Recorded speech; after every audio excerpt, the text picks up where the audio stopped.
Everybody good? Is there any echoes or anything? Nah, I'm Actually, good. I don't hear one for once. Yeah. Okay, good, good. Just making sure. What up, everybody? Sorry for the delay. We were waiting for some people to join. Still waiting for some people to join, but we thought we at least start before we get into the discussions and everything. Today we're gonna be doing one of the little ultimate wrestling debates that we used to do on the PC channel for the people who watch the PC channel when we're on PC. It's going to be the same thing. Same concept we're going to bring over here today. But before we start, we'll kind of, I guess, dive into some other conversations before everybody else joins, just to kind of get people's thoughts and, everything that's going on right now. So, should we start with, well, yeah, I guess we have to start with Jade because, Dolph Ziggler's everywhere nowadays, so. Man, Nick Nemeth is gonna force me to broaden my horizons, man. He's he's super kicking zombies and throwing back whiskey on New Japan. He's coming face to face with the world champion on TNA. I don't know that since AEW showed up a little over 4 years ago. I don't think the wrestling universe, the Twitter sphere, if you will, has ever been more electric. There's wrestlers going all over the place. Naomi's probably about to pop up in WWE. We're sitting around waiting to see where Sasha's going to go. Samoa Joe's making waves finally. Dolph Ziggler's popping up everywhere. It's just, you got The Rock, you got CM Punk, adverse to what I think of CM Punk. I'm not going to deny his impact on wrestling. It's just such an exciting time to be a wrestling fan, man. It's such a cool time to watch wrestling. Oh, so cool. So you gonna start watching TNA and stuff now? I'm gonna have to, man. If listen, I am a Dolph Ziggler guy through and through. If Nick Nemeth, formerly Dolph Ziggler, is gonna be an every week thing on TNA, then yeah, I'm gonna be watching TNA every week. And every time he wrestles on New Japan, I'm gonna be right there. However, I need to watch that. I got to do a little bit of research because I still, to this day, have no idea how anybody watches New Japan anymore. But I'm gonna find out. Yeah, absolutely. Anyway. I'm a TNA fanboy now for sure.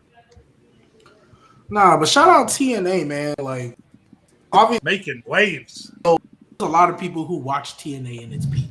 I am not one of those people. The only resemblance of TNA I remember was Hulk Hogan when it was on Spike. That's the only TNA I remember. I didn't get to go. No, TNA was good when Hogan was there for a little bit because they did the Aces and Eights stuff when he was there. But after AJ Styles left, that's kind of when it kind of started to fade out. Last night was the highest attendance TNA's had in 8 years, so I think that tells you a lot right there, just off the bat. They got so the TNA to me is what AEW should be as far as quality wise. But AEW has the bigger names, of course. So AEW is going to get more of the views. But as far as quality, week-to-week television, that's what AEW should strive to be. TNA, because let's be real, I'm not gonna hold y'all and say I was keeping up, but week-to-week TV shows you see on social media and stuff, they tell consistent stories. There was a period where TNA had the best women's division, other than NXT, in the world. There was a period where their mid-card was the best in the world, and their tag team, it might not have been the best, but it was definitely up there. You know what I mean? Like, they've been consistent. Even though there might not be, the biggest stars, all of them feel credible. Like, when I tune into TNA, I'm like, okay, Deanna, I know she's a star. Jordan, I know she's a star. Naomi's done great wonders for them. I mean, even that little, what was it, a fatal four-way for, or a six-woman thing for the number one contender? All of them were presented well. Let's be real. One of Nate's ops, shout out Oos, one of Nate's ops is probably going to have the best career resurgence. I want to talk about that. Like, you know what I mean? So, what's up, Nate? TNA is definitely. What's up? How you doing, bro? Fuck you. Fuck you, nigga. What's up, Nate? First Dolph, then Dana, bro. That's crazy, man. I don't want to hear this shit, bro. Listen, me and Nate can come together on Dana Brooke or whatever. Yes. Ash in elegant fucking $5 ball gown, whatever the fuck. Yeah. You can put as much makeup you want on a pig. I still ain't gonna watch that pig wrestle. I don't care. I don't care. Not interested. Not down. Now she starts cooking in TNA. Y'all gonna owe her an apology, bro. I'm The telling you. only thing she's gonna cook up is some meat platters in the catering. All right, you say Hey, that now. nothing coming out of Dana Brooke. well, Jay, did you She said apologize to catering Nia was Jax? crazy. What's that? Did you apologize to Nia Jax that she's been cooking in this little yeah. run? Apologize. Nia Jax ain't been cooking nothing. And so that's my If point. I If was he in ain't there gonna with Becky Lynch, apologize I'd be to having Nia good Jax, matches too. if he ain't gonna apologize to Nia Jax, who's actually been doing pretty good work since she got back, ain't nobody Better worried than about Dana. no Dana Brooke. Ash by Eat your elegance. words. Like, come on, we ain't worried. $5 timeless Tony, bro. Might worry about that. Yo, that's crazy. Seriously. That's Seriously. It's How much really We're not would worried. this count? It's really a $2. It's $2. really a $2. Hey, but Nate, I'm glad you're here because you're one of the people I need to address this. As well. Nia Why Jax is is it every cooking. time Menace comes on, we end up talking about Dana Brooke? We Hey, did I this last love time Dana Brooke Menace was on slander. the I show. love me some Dana Brooke slander. I've never once. I thought he said I love Dana Brooke. I was about to say. Don't remember that. Yeah, y'all gonna owe her. yeah. Y'all gonna owe her an apology. She start cooking. I'm just saying, bro. She start cooking. Man, She ain't gonna need no an worries apology. about that. NWA Power looking real nice I'm right just now. She gonna gonna say need an real apology. quick, She gonna go worldwide too. She gonna go to NWA. If She gonna go everywhere. if Dana Brooke end up If cooking Dana Brooke in ends up in New TNA, Japan, bro, if Dana Brooke ended up cooking in TNA when she had 7-8 years to show that she can cook in WWE, she don't Man, need to she come couldn't back. cook, bro. Respect. She's the she don't need to ultimate come troll. back. If she was doing that shit on purpose for 8 years, she's No, the like- no, ultimate like- troll. the most recognition Dana Brooke ever got was when she was flirting with Batista on Twitter. That's That's right. That's the Oh, most. I That's the forgot most. about that. That's the most entertaining thing she Oh, I ever forgot did. about Wait that. nowhere. I forgot about Ooh, But yeah, Nate, I sure forgot about that. Nate, Malik, before we get into this Ultimate Wrestling debate, I know Jade is on my side with this. Menace, you might be. I'm not sure. So it's been a crazy week of wrestling. Something else that happened this week. Oba Femi is the new North American champion, right? Yes, Great sir. decision. Love the way he Hell cashed yeah. it. Hell yeah. That is who y'all want Omos to be. Y'all want him to be Oba Femi. Oba Femi is what It could be. everybody swears Omos is.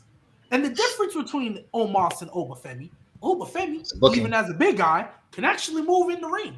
I think, and this is something that we in the Discord and other people that I talk to, there's a big debate we had. In today's world of being a big man, you cannot be a big man if you can't move in the ring. Nobody cares about you. We even though we can criticize what we want about AEW, almost all of their big men can move.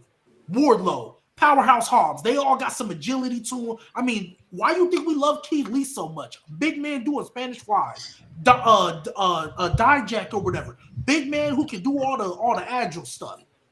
And I'm not even saying he ought to be flying over the top rope, but Oba Femi, who I think is still a little raw, but you can tell, okay, he can move a little bit. He do all the power spots, but it don't look like his knees crack every time he walked more than 5 steps. Omos, unfortunately, has none of that. And in the world where, pretty much being a limited guy isn't what you need, Omos is the ultimate limited guy because he can't cut a promo, but hey, I guess MVP is supposed to fix that, right? Can't cut a promo, can't wrestle in the ring like that for real. Even his power moves are like, you know what I mean? I don't think like the fact I know it started off as a joke, but I think somewhere in this joke, y'all genuinely believed y'all wanted to see Omos be this star. No, it's Oba Femi. We need to get off this Homo sapien wave and ride the Oba Femi wave. G's been saying what I've been thinking for the past year. At some point, the meme became reality, and I don't know when that happened. At some point, the joke that we had, like, because I think we all were like, man, this Omos guy kind of mid. But then it was like, you know what? Nah, Homo sapiens rise. And then that joke kind of lasted a little bit, and then it just became, like Trent. Shout out Trent, one of my guys. He used to hate Omos. He started listening to y'all. All of a sudden, he trying to, man, I want to see Omos get an opportunity. The same guy who hates on Shinsuke and Samoa Joe and Finn Balor because, they're in-ring merchants. Hey, time to pack them up. All they do is lose. But he want to see Omos get an opportunity. People want to see Omos. We was calling Finn Balor Pin Balor. Oh, man. We were saying pack it up. For a year, y'all were hating on me with Samoa Joe. Like, nah, that's dead. That's not doing it. But we want to see Omos. I don't know. Oba Femi, if we want to switch from Omos to Oba Femi, hey, I'm with that. Because that guy actually can do something. So what it all comes down to is booking, right? Mm-hmm. Nah, that's not the only thing because he also can't work. No, because You Omos act like he can't move. Omos has had good matches, so he can work. You He's act had good like you matches, act like you haven't so seen this man he can move. work. Have you seen this man on the treadmill, bro? Have you seen him? Have you seen him run the ropes? If Omos can run. Omos can move for a dude that's what is he 7'4", whatever he is, 7'3". He can move. He moves way better than Great Khali. Yes, he can. I'm not calling him the Great Khali. I'm not calling him the Great Khali because we know what that. But Great Khali was the same size as him. But Omos can move 10 times better than Great Khali. And we all know yeah, but he can actually move. With respect, that's the argument every Homo sapien always goes to when people start insulting Homo. Well, he's so much better than Great Khali. Yeah, so's a wet paper towel. Who gives a shit? Because he's not seven. He's not seven. Not everybody is 7'1", 7'2". Oba is like what 6'6", if that. There's no way Oba's 6'6". I refuse to believe that. However, he's not 7 foot tall. He might not be a true 7 foot. I'm not gonna lie. If Oba is 6'6", okay, fine. He doesn't. I don't know how tall he is. The way they present him on screen, he don't look 6'6" at all. He's 6'6", 6'7", maybe 6'8". You know, somewhere. He's not 7 foot tall. Somewhere around. Gosh, on here it says he's 6'4". Oh my god. Okay. Well, then I guess they're not in the same class. Probably. I thought he was 6'10". He's just big. He's big. Oh no, he's like Wardlow. He like Wardlow. Wardlow and he's a big guy muscular wise. He's a big guy. To me, it's not about. I don't care what Omos can do in the ring. Y'all have too many expectations when it comes to him having a good match and everything. He needs an opportunity because nobody looks like him on the roster. They have an opportunity to make him something. Nobody looks like this guy on the roster. All they have to do is make him credible. If he had credible wins, he'd be credible. That's all he needs is credible wins.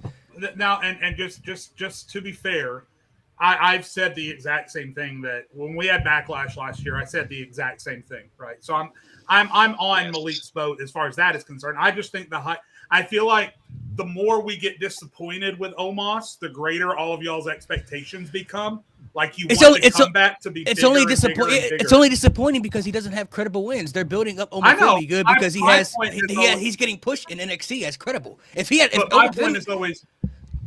My point has always been though, even if you book him perfectly, because of his physical limitations, he's only going to be so much. He's never going to be a main event attraction because of his physical limitations. But I've always said, like you said, Malik, his size. And like I've been consistent about too, his personality. He's got a great personality. Yes. If they would let that come out on TV, maybe I could care about Omos. But I'm done with this big brooding, and then he goes out and loses every big match that he's in. I don't want any part of that. Yeah, and I don't even really hate Omos like that. I hate how much, like we've said, the meme has become reality and how much y'all genuinely want to see him push. Because I think of other dudes that y'all have said, get him off my screen, pack him up, who are way more talented, way more credible, and much more of an enjoyance on the screen. And y'all don't talk about the title like that. Hold on, but the difference is those guys have had their opportunities. The time's passed, bro. Finn Balor's his time's done passed, bro. They done had opportunities to pull the trigger with that man. It's over with, bro. But did they not have opportunities to pull the trigger with Omos? And again, Omos was big under Vince. So, but Vince didn't even pull the trigger. How long has Finn Balor been around compared to Omos? Finn Balor been around in WWE. How many world title matches has Omos had?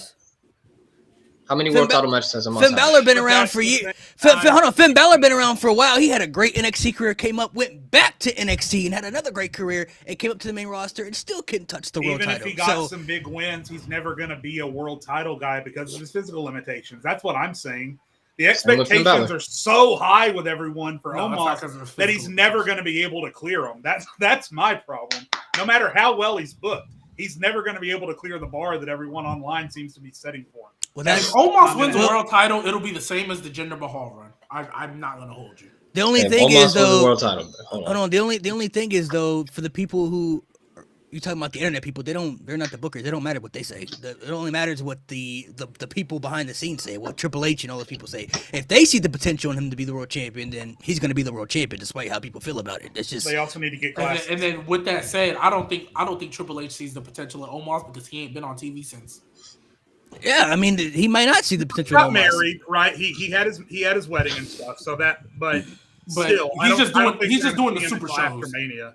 He's just doing the house shows. I think they're trying to figure out how to repackage him because all his credible wins, like I said, all the people that he faced were credible. He lost to those people. So how can you make somebody believe somebody is dominant enough if they keep losing all their big matches. That's an issue. That's like the same. It's the same thing they did with Braun Strowman. They built him up credible, but every time he needed to win the big match, he didn't win it. So it made his steam die down, and it made people stop caring about him. And by the time he finally became the champion, nobody cared because it was too late. Don't you think what you just said? Don't you think that can apply to Omos right now? If they decide to finally do something with him, people other than the mean people, like real talk, the general consensus is not gonna care because you could have been. How do you know that? How you know that? How long has Omos been here? He's been here for like 4 or 5 years. And how many times has he been on TV compared to Finn Balor, compared to Shinsuke Nakamura? He hasn't been on TV for the past couple of months, that for sure. But, exactly. So you can't say if they actually gave him a chance. If they on TV for like 4 years because he was doing the stuff with AJ, he had the Bobby feud. What did he do? But he was on that. Wasn't he on like Raw Underground or something like that? That was like 18, 19 before the pandemic happened. Like he was the bodyguard. That was the pandemic. That was the pandemic. Oh, that was the pandemic. Oh, dang. He debuted at WrestleMania 37, and he did the stuff with AJ, and he did the stuff with MVP. After that MVP stuff, they just stopped using him. I think the problem for me is like I've noticed a lot of people just don't care about like the day and age of like the big, tall, like swole man wrestling no more. So like when we saw Braun Strowman, like the first one that kind of was like that generation Big Show type figure, it felt different because it was a while since we seen something like him, and since we seen that straight failure that was Braun Strowman, at least people to be like, okay, if y'all had someone like Braun Strowman, who y'all literally had running this division left and right, ransacking people every time he was in this ring, just for him to just not get nothing in return. What am I supposed to believe with Omos? Right. Like someone that has even more of like a physical presence to his name. How am I going to believe this is going to go the right direction when you have someone that was literally bigger than Brock Lesnar at the time? He didn't get nothing in return when he was at the peak of his career. So I think he's one of the few people that won that Roman Reigns feud. He's one of the few people that won a Roman Reigns feud. Like this is what I just asked from Omos. All he needs is credibility. I'm not saying he has to be a champion or something like that.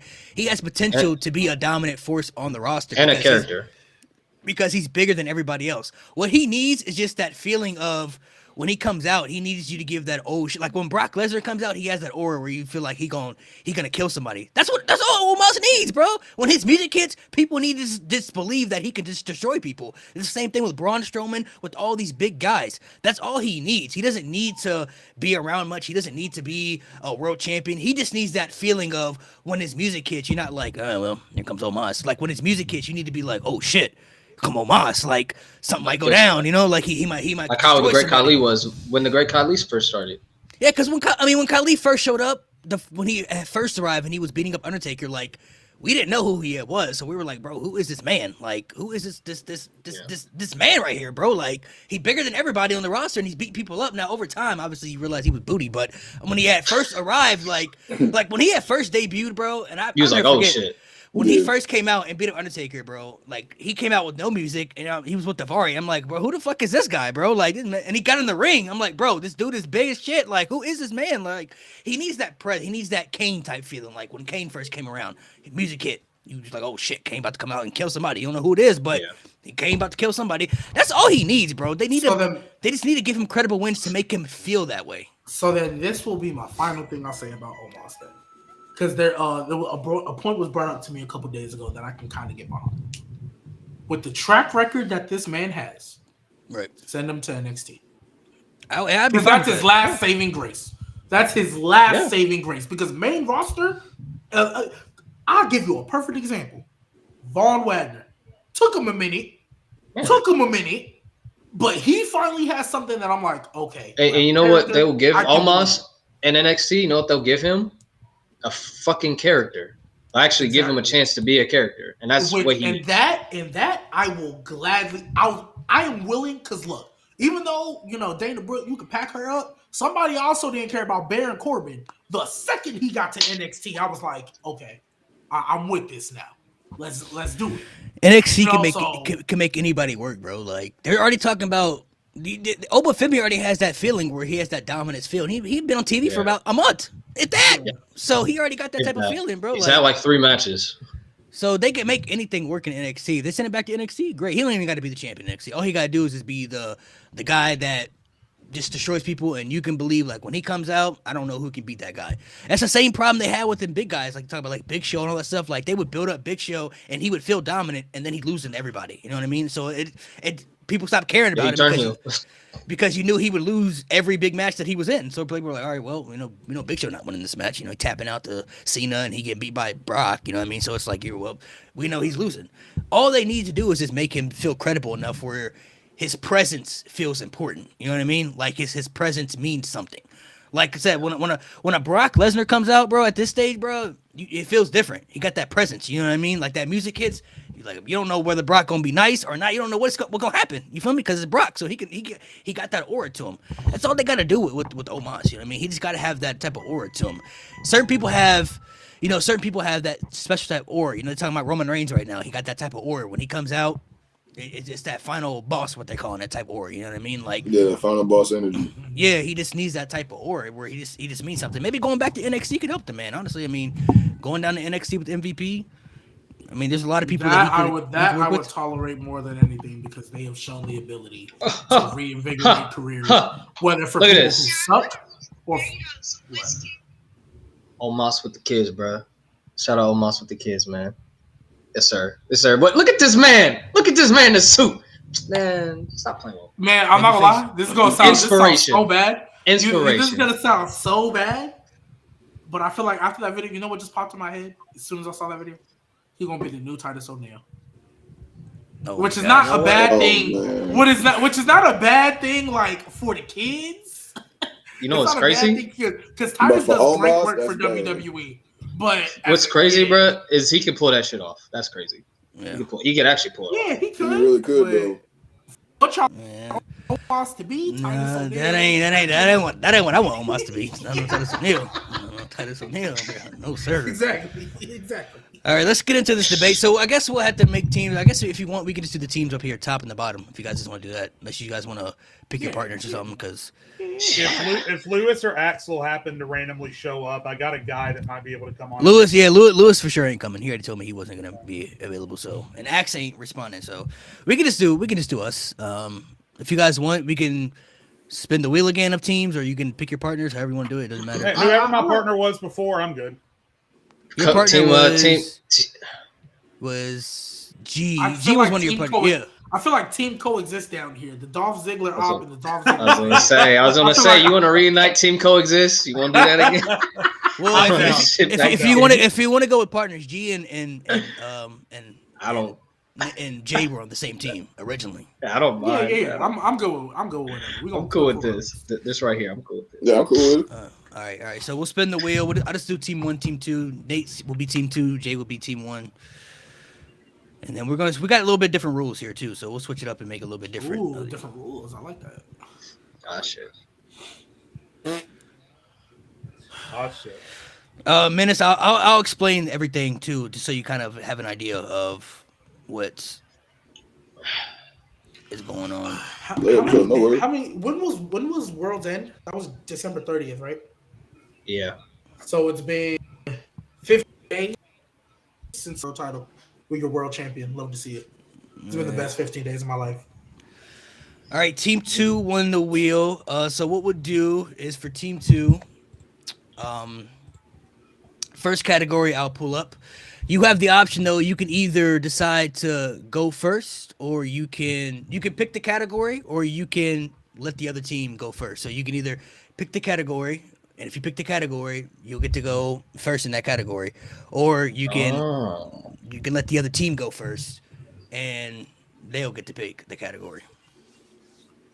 Okay, so any category. We choose any category. Anyone but besides the last one. Yeah, the last one is gonna be the final talk. So actually, no. If you pick the category, they'll get to go first. I'm sorry. So if you pick the category, you say like you want this category, you be like, this is the category, and they'll have to debate first. So. Okay. Oh, okay. So kind of like how NFL coin toss works. You can either defer your decision, and then I'll switch it up after whoever wins the first one. I'll explain how it'll be after that. So okay, got you. Since Nate Team 1, he can either decide to go first, and you guys will pick the category. So if he wants to go first, he'll be like, we're going to go first. And then G, you guys will pick whatever category they'll debate, or Nate will pick the category for you guys, and then... Yeah, I got you. So the categories to run down, Menace, basically how this works, Menace, is there's going to be 5 topics, and you and your partner are going to have to convince me whatever topic you have of why your topic is right, even if you disagree with that topic. You may not agree with it, but the whole purpose is you have to debate it no matter whether it's right or not. So, for example, if it was like, who's the GOAT between The Rock and Stone Cold, if you believe Stone Cold is the GOAT, but you have The Rock, you have to defend The Rock, even if you don't believe it. So it's something you have to do. It's basically just to test people's knowledge, see whether people can be non-biased or not. You know what I mean? So. Okay, for sure, I got you. So the categories today, I'll put them up here for everybody watching. The categories is who's had a better WWE career between Randy Orton and Brock Lesnar. That's one of the categories right here, as you can see on the screen. So who's had a better WWE career between the two? We have who was hated more between Super Cena and Big Dog Roman by the fans. Who was the more hated, Super Cena or Big Dog Roman? We have which match, what was the more heartbreaking loss? Drew McIntyre Clash at the Castle or Cody Rhodes at WrestleMania? They both lost to Roman Reigns. What match was the more what match was the more heartbreaking loss for Drew or Cody? And then this one I think will be fun too. Out of the 2 matches, what trilogy of matches or 2 matches were the better matches? Shawn Michaels and Undertaker at WrestleMania, or Undertaker and Triple H at the 2 WrestleManias? What matches were the better matches? Not like what individual match, like the 2 matches combined. Undertaker had 2 matches with Shawn Michaels. He had 2 matches with Undertaker. What 2 matches were the better 2 matches? And then the last category we'll dive into once we get into that category. And then you'll have 5 minutes to debate as well, so you get 5 minutes to talk. So Nate, you want the first? You want to go first, or you want to pick the category? Let's go first. All right, they're gonna go first. Nate, G and Jade. You guys can pick the first category. What are you feeling? I'll let you pick the since I mean I think we go regardless. But I'll let you pick the category you want to go in. I feel like I'm trying to think of the ones that I want to try and get a specific side on. So I feel like it's easier to argue. Mm-hmm. I feel like one of the easier ones I think is going to be probably better WWE career, Lesnar versus Orton. So let's go with that one. Okay, all right, Nate and Menace, you guys can decide who you guys want to pick, Orton or Lesnar, and then we'll go from there. Okay. Bet. Menace, you got Telegram or Instagram or something, so I can text you? Yeah, I got Telegram. Bet. Okay. And then the way we'll do it, as I'll explain it, whoever wins the round will have the same option, but it'll be different. You'll get to pick the category the next person picks. So like if Nate's team were to win, say the next round he says we're gonna do the Cody and Drew, and the team up top is gonna have to defend Drew. Like they're gonna have to pick who you're gonna have to defend, or who you're gonna have to. Okay. All right. What's your Telegram? Yeah, I got you right here. So we'll dive, and this is all just personal preferences, personal, opinions of how they're going to debate. They're going to try to convince me of what's right. So the first one we're doing is, I'll show again, we're doing who's had the better WWE career between Randy Orton and Brock Lesnar. You guys better come with those receipts, bro. It's just my whole what's name. the time limit per team per topic? Same 5 minutes. Same. 5 minutes. 5 minutes. Okay. Yeah.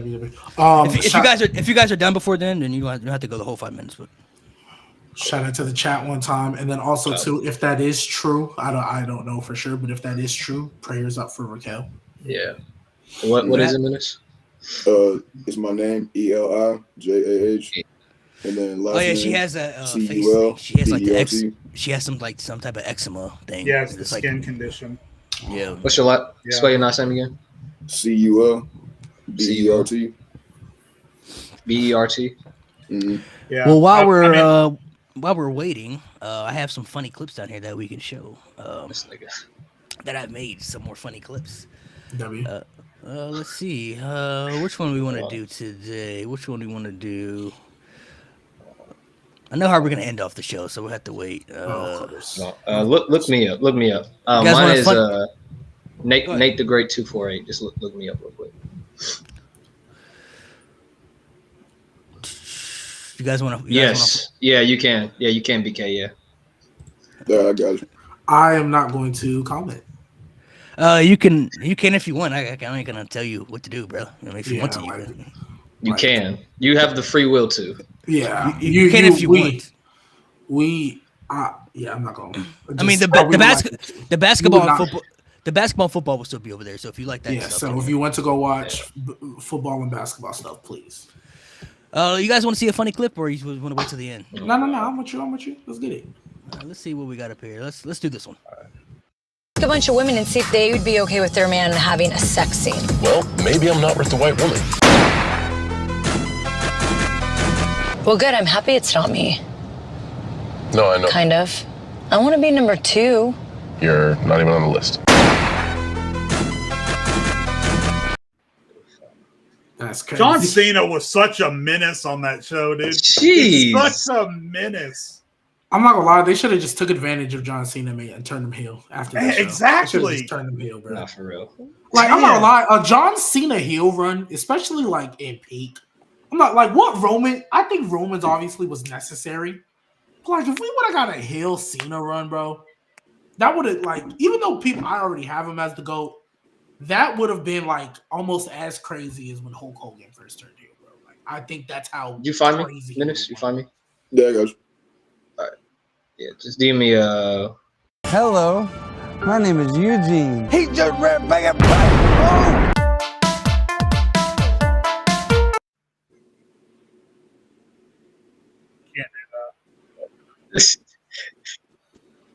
Can't do that. DM me what? DM me who you want to defend, bro. I don't know what Malik is playing. Hey, we got a bunch of stuff, bro. We got a bunch of stuff. These are- Oh, and while we're waiting, shout out El Paso, Texas legend Aaron Jones, hometown. Please beat the Cowboys today, please. Shout out to I ain't got nothing. This man from Texas and he hit the Cowboys crazy. Yeah, I don't root for any Texas teams actually. Like, Oh, You know, if you guys can't find each other, we're just gonna take the one you guys don't pick, right? So Yeah. I mean, not a big deal. Not a big deal. If you guys You can't, can keep working on it during our turn. if you guys can't find each other, you can just talk up here and just be like, we're taking. Yeah, just pick. I mean, we're going whoever you don't pick. So. Okay. I mean, we can do Randy Orton. That's all I'm in. That's fine with me. I can All right. We have Randy Orton. You guys ready? Yeah, we good. Yeah, for sure. All right, time starting. All right, man. You want to go first? You pick Randy. I'm gonna let you go first. All right, for why Randy had the better career than Brock Lesnar. Yes, sir. Well, just I'll start. You know what I'm saying? Randy Orton has more individual accomplishments. He's won, I think he's a 15-time world champion. I believe he's a 2-time Intercontinental champion, a 1-time United States champion, and he's I want to say a 5-time tag team champion. So individual accomplishments, he literally has Hall of Fame GOAT status accomplishments right there. And then off rip, he's part of one of arguably the greatest faction of all time, Evolution. Has some of the most iconic, memorable, feuds. John Cena, Triple H, Shawn Michaels. You had a great feud with Chris Jericho back in the day. Many, many others. And then great, obviously, has iconic great matches. He's one of the most consistent in-ring performers, I think, of all time. Longevity is one thing that, I don't want to use LeBron, but people use, longevity for the GOAT debate for LeBron. And I think you can apply that same, context to Randy Orton, because the man has really never had anything less than like maybe a low B level year. Even whenever Randy Orton is like clearly not at his peak, he's still always at a high level. And he's still always at that point where you like, Randy Orton can go out there, Randy Orton can put on the show. And he's never really not been in that level. And especially coming back now, the man is arguably in the best shape of his entire career. And he always has that mentality of like, that makes you feel he can be number one. He always goes out there and puts on great matches, let you know, yeah, he could always have another great world title run. And I think just individually, what he's done in WWE is better than what Brock Lesnar has done in WWE. And that's by no means taking anything away from the credibility of Brock Lesnar at all. But I do think just what Randy has brought to WWE and just the legacy that he has, I think that's better than what Brock Lesnar has done. Yeah, I mean, I like that comparison to LeBron. I mean, he's still all these years later, 20 plus years later, he's still going.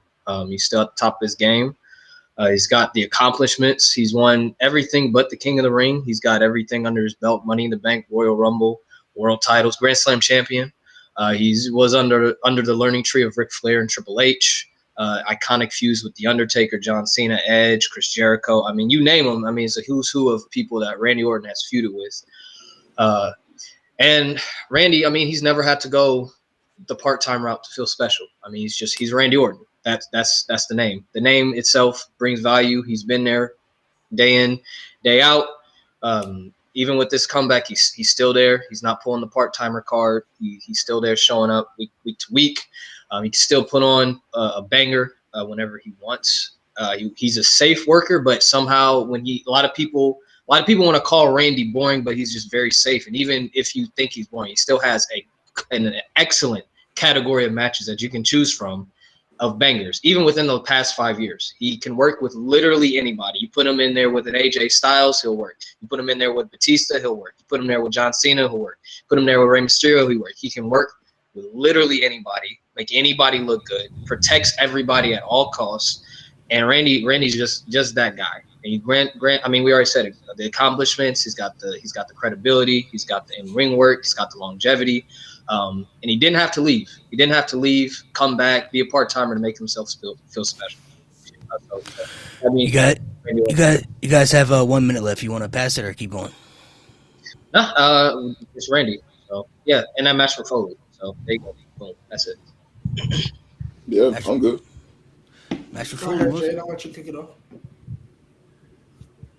Yeah, so, I mean, that's a great list of accomplishments that you listed for Randy Orton. The problem is Brock Lesnar is going to match those accomplishments step for step.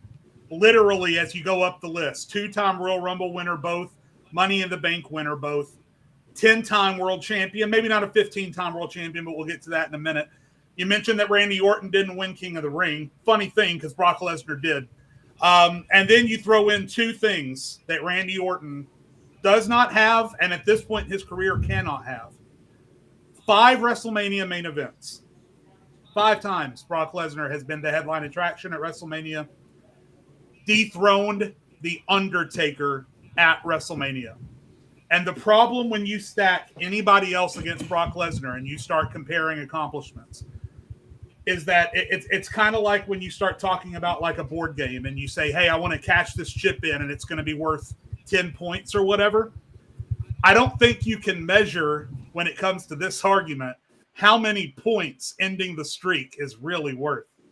Guys, it's easy to forget now because it's been 10 years, which is freaking nuts that it's been 10 years since the streak ended.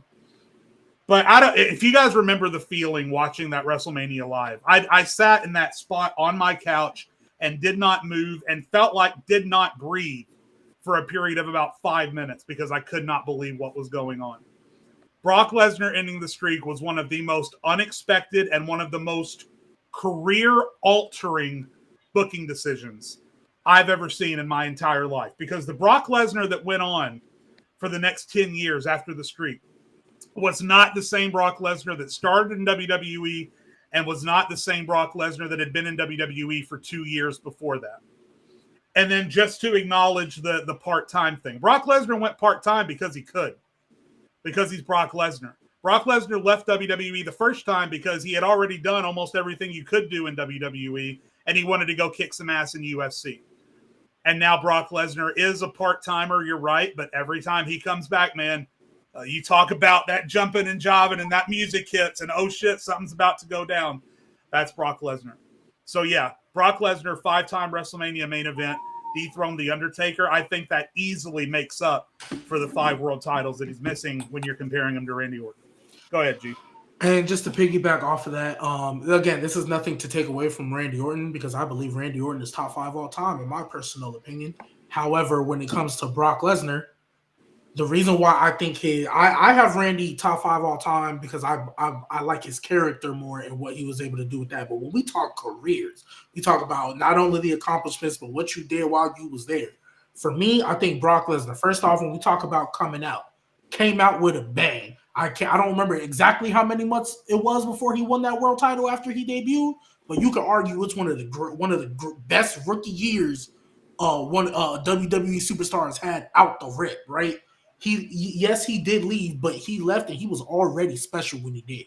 When he came back, to Jay's point, how he mentioned earlier, he was there 2 years before he broke that streak, and he still felt special. He had the feuds with Cena, the feuds with Triple H. You know what I mean? He still felt like a major attraction. Then when he did beat that streak, not only did he beat that streak, he then took out Super Cena in the most dominant fashion we've ever seen Cena get taken out. And that just elevated him to a stock even higher than we thought possible because, again, you not only end a streak that, let's be real, 4 years before, we did not think, or I'm sorry, not 4 years before, 2 years before, a year before, we thought he was going to retire undefeated. We didn't think he was going to be Brock. And then sure enough, the moment that you take that away and then he goes on and destroys Super Cena, the whole 16 German suplexing when Cena's still at the top of his, main event consistent presence run, crazy. I think that is kind of what makes up, because Randy has the consistency. Don't disagree with that. Randy has always been a consistent main event presence, world title presence, all that. But I think those extra highs, those peaks that Brock Lesnar had, along with the accomplishments and everything else, I think just slightly put his career above Randy's because of that. Again, because of the weight of those moments. You guys have 17 seconds. You guys want to anything else? I will just close out by saying I think Randy Orton would be successful in any era that he wrestles in. But he, just like a lot of other guys, I think his impact could have been a lot more if he hadn't wrestled at the same time as Brock Lesnar. Brock Lesnar is just such a big star. He just takes so much energy when he's out there. Brock Lesnar, it's unspeakable how much of an impact he's had on the company. All right, I'll let you guys rebuttal if you guys want. Nate and Menace, you guys have some rebuttals you want to point out? Yeah, man, I will say for Randy, right, for Brock and Randy, you talk about that, oh shit, presence that Brock has, right? I will say that's great, but Randy's had that consistently. He never had to go anywhere, and he never had to break a streak. He never had to do this, that, and that. He just had to be Randy Orton. People show up, oh shit, Randy Orton, someone's getting RKO. Randy Orton has had like I said, we talk about the consistency of Randy's career, and people mess with Randy Orton. People put him at the top of the GOAT debate, and him and Brock do have similar accomplishments. Yes, Brock has the streak, but I would say Randy again has been more consistent name, a more main event level name, and he never had to leave to up his name even more. He's been with WWE, he stays WWE, he's a WWE lifer, and he's going to continue to be a main eventer regardless of who is coming in or out of the company.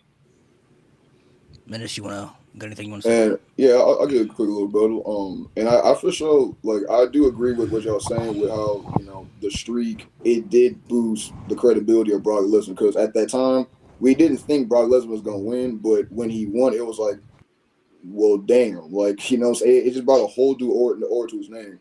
But I will say that because of Randy, like the feud that Randy had with Taker, that brought the whole importance of the streak to light for us to even have conversations leading towards the possibility of maybe the streak can get beat later on, or maybe he might retire with going undefeated.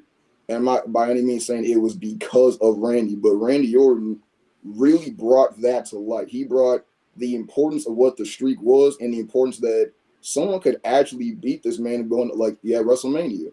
It was because of how good Randy Orton was and the character that Randy Orton brought to The Undertaker. And I feel like if you don't have a guy like Randy Orton at that time to specifically be that type of, just sleazy asshole to Taker, then by no means, I'm not saying this is going to be true, but I don't think that the streak would have had as much light brought onto it as it was with that feud with Randy Orton. And I also will say, Brock has, we talk about the streak, amazing moments. I think Randy actually has more great moments in WWE than Brock Lesnar, just simply because of the fact he's always been around in all eras too. I mean, you talk about him DDTing Stephanie McMahon and kissing Stephanie in front of Triple H.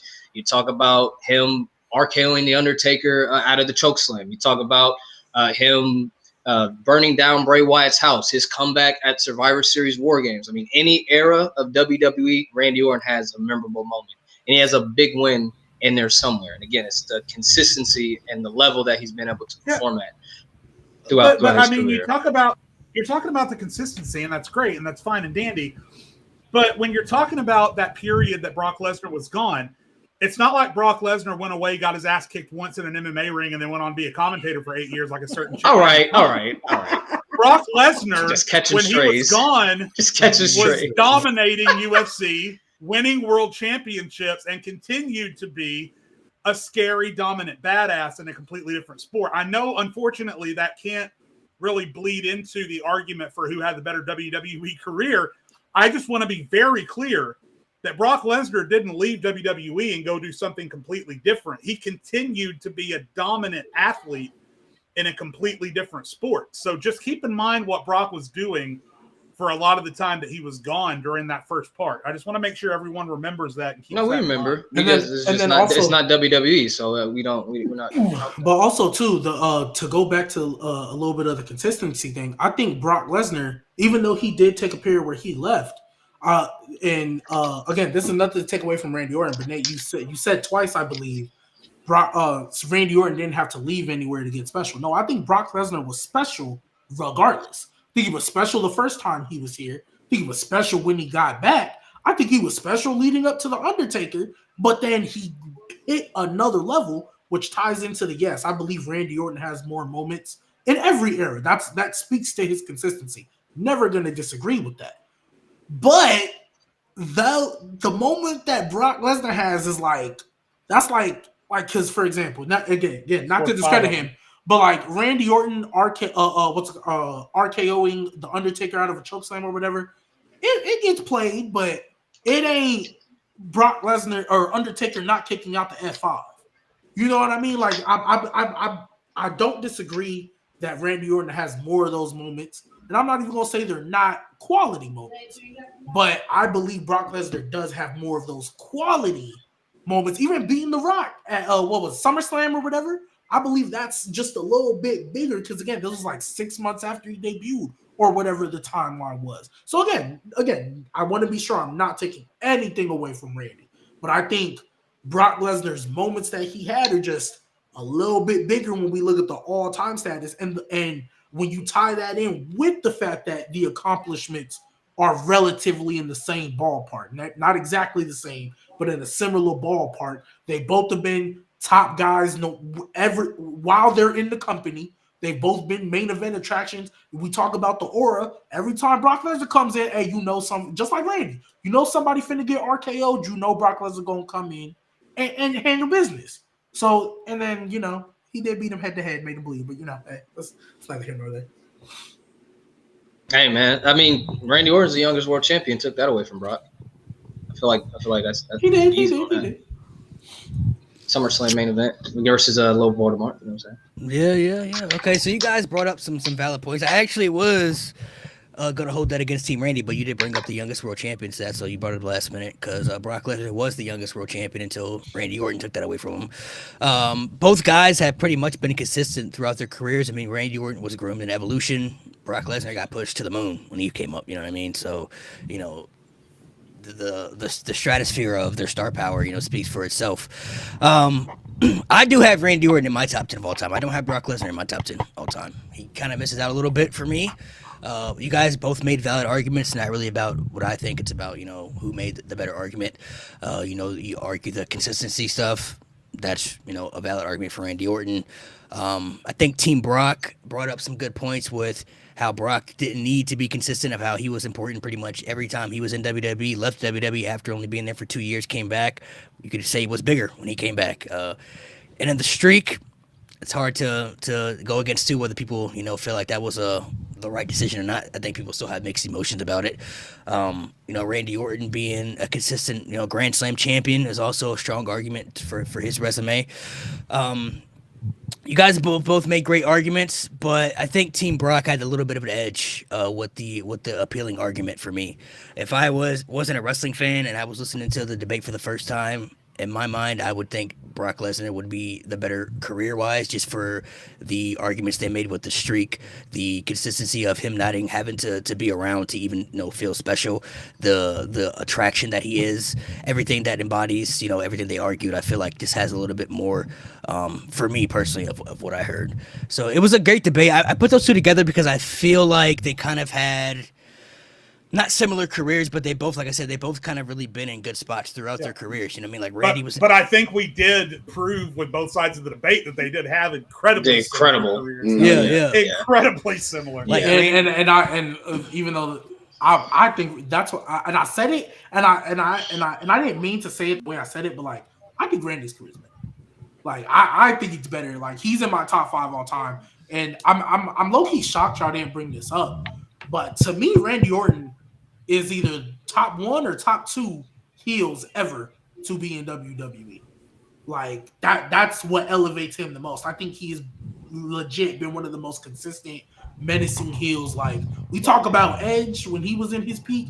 I think Randy Orton, like in his peak as a heel, was crazy. A point I was going to bring up right before Malik ended, and I didn't think about saying it at first, and I was like, damn, I should have said it. Where I was thinking about, I was like, talking about, I think you brought it up, talking about like Brock's like moments like that, and I was thinking about, and I was like, if you really think about Randy's big moments compared to Brock's big moments and how each one was built as a character, Brock's big moments were mainly like in ring based. Randy's big moments were all around like his menacing character, just like moments that were just like, ain't no way this boy actually did some shit like that. Actually did, like, actually kissed Triple H's wife right in front of him, bro. Menace, bro.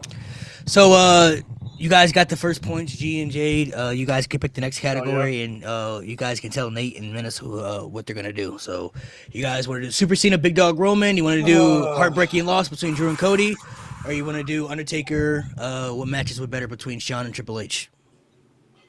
These are all good categories. Yeah, these are great. Yeah, they're really good.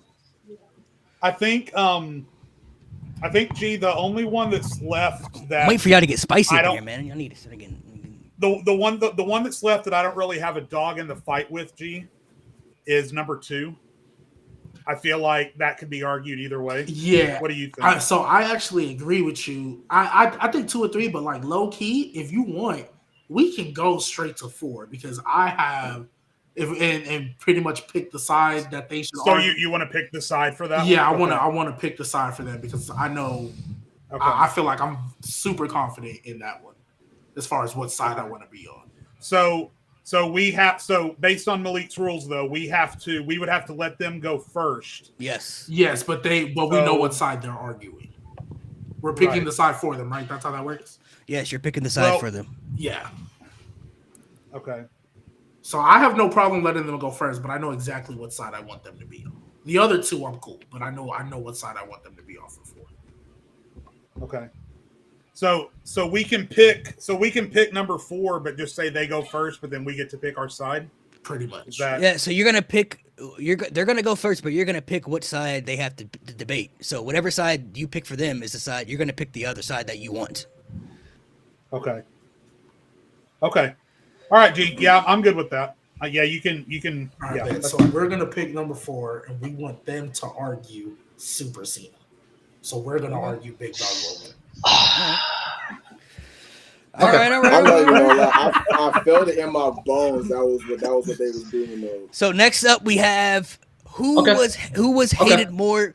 Who was hated more by the fans, Super Cena or Big Dog Roman? All right, I'll go. Nate and Menace are going to have to defend Big Dog Roman. Your time starts now. No, they're defending Super Cena. I'm sorry, Super. We're defending Super Cena. Yeah, I mean we'll do Roman. All right, so Super Cena, bro. What can I say, man? This dude, he turned off an entire generation to wrestling. I cannot tell you how many people used to watch up until the Ruthless Aggression era and then fell off. Why? Because this Fruity Pebble former fake fucking Vanilla Ice Eminem wannabe was on our screen saying baloney fudging mustard and saying his email address was some candy pants at gmail. What was I, nigga? Was I watching Nickelodeon, Disney Channel? Was I watching WWE? Tell me what I was watching. This man would come out, have the same match. 5 moves of doom, pack it up, we're going home. And he won how many world titles with that before he actually started being a good wrestler? He won like what, 12, 13 of them titles before he actually, oh shit, I should probably learn how to actually do this shit and actually have a good match. I cannot, bro. The pure hatred this man had. People hated this dude. This man went into the ECW arena. I genuinely believe if this man won, there would have been a legitimate riot that night. Like Cena was not making it out of there safe. That place would have legitimately burned down. That's how much people hated John Cena. Because people didn't want to see that, bro. We just came from The Rock, Stone Cold, Brock Lesnar, and now you got this dude talking about just the most childish catchphrases. And then SummerSlam 2010, the Nexus, this man got DDT'd on concrete. And he kicked out at 2. And bro, Cena wins low. That's all I gotta say. Cena wins low. Basically defines that whole run of Super Cena.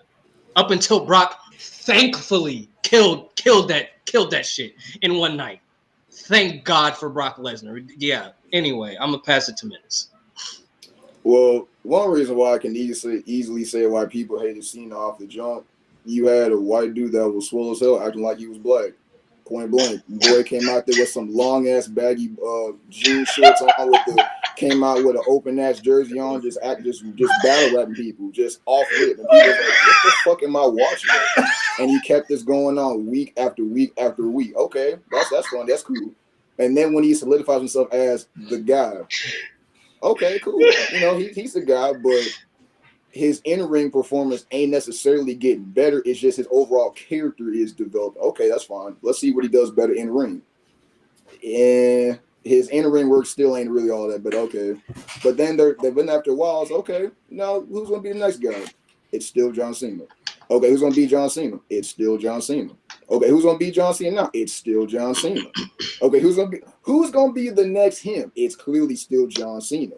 Every time you figured the torch was gonna get passed, every time you figured someone was gonna beat John, every time you figured that okay, John is not number one no more. They humbled your ass and made you realize it was clear as day John Cena.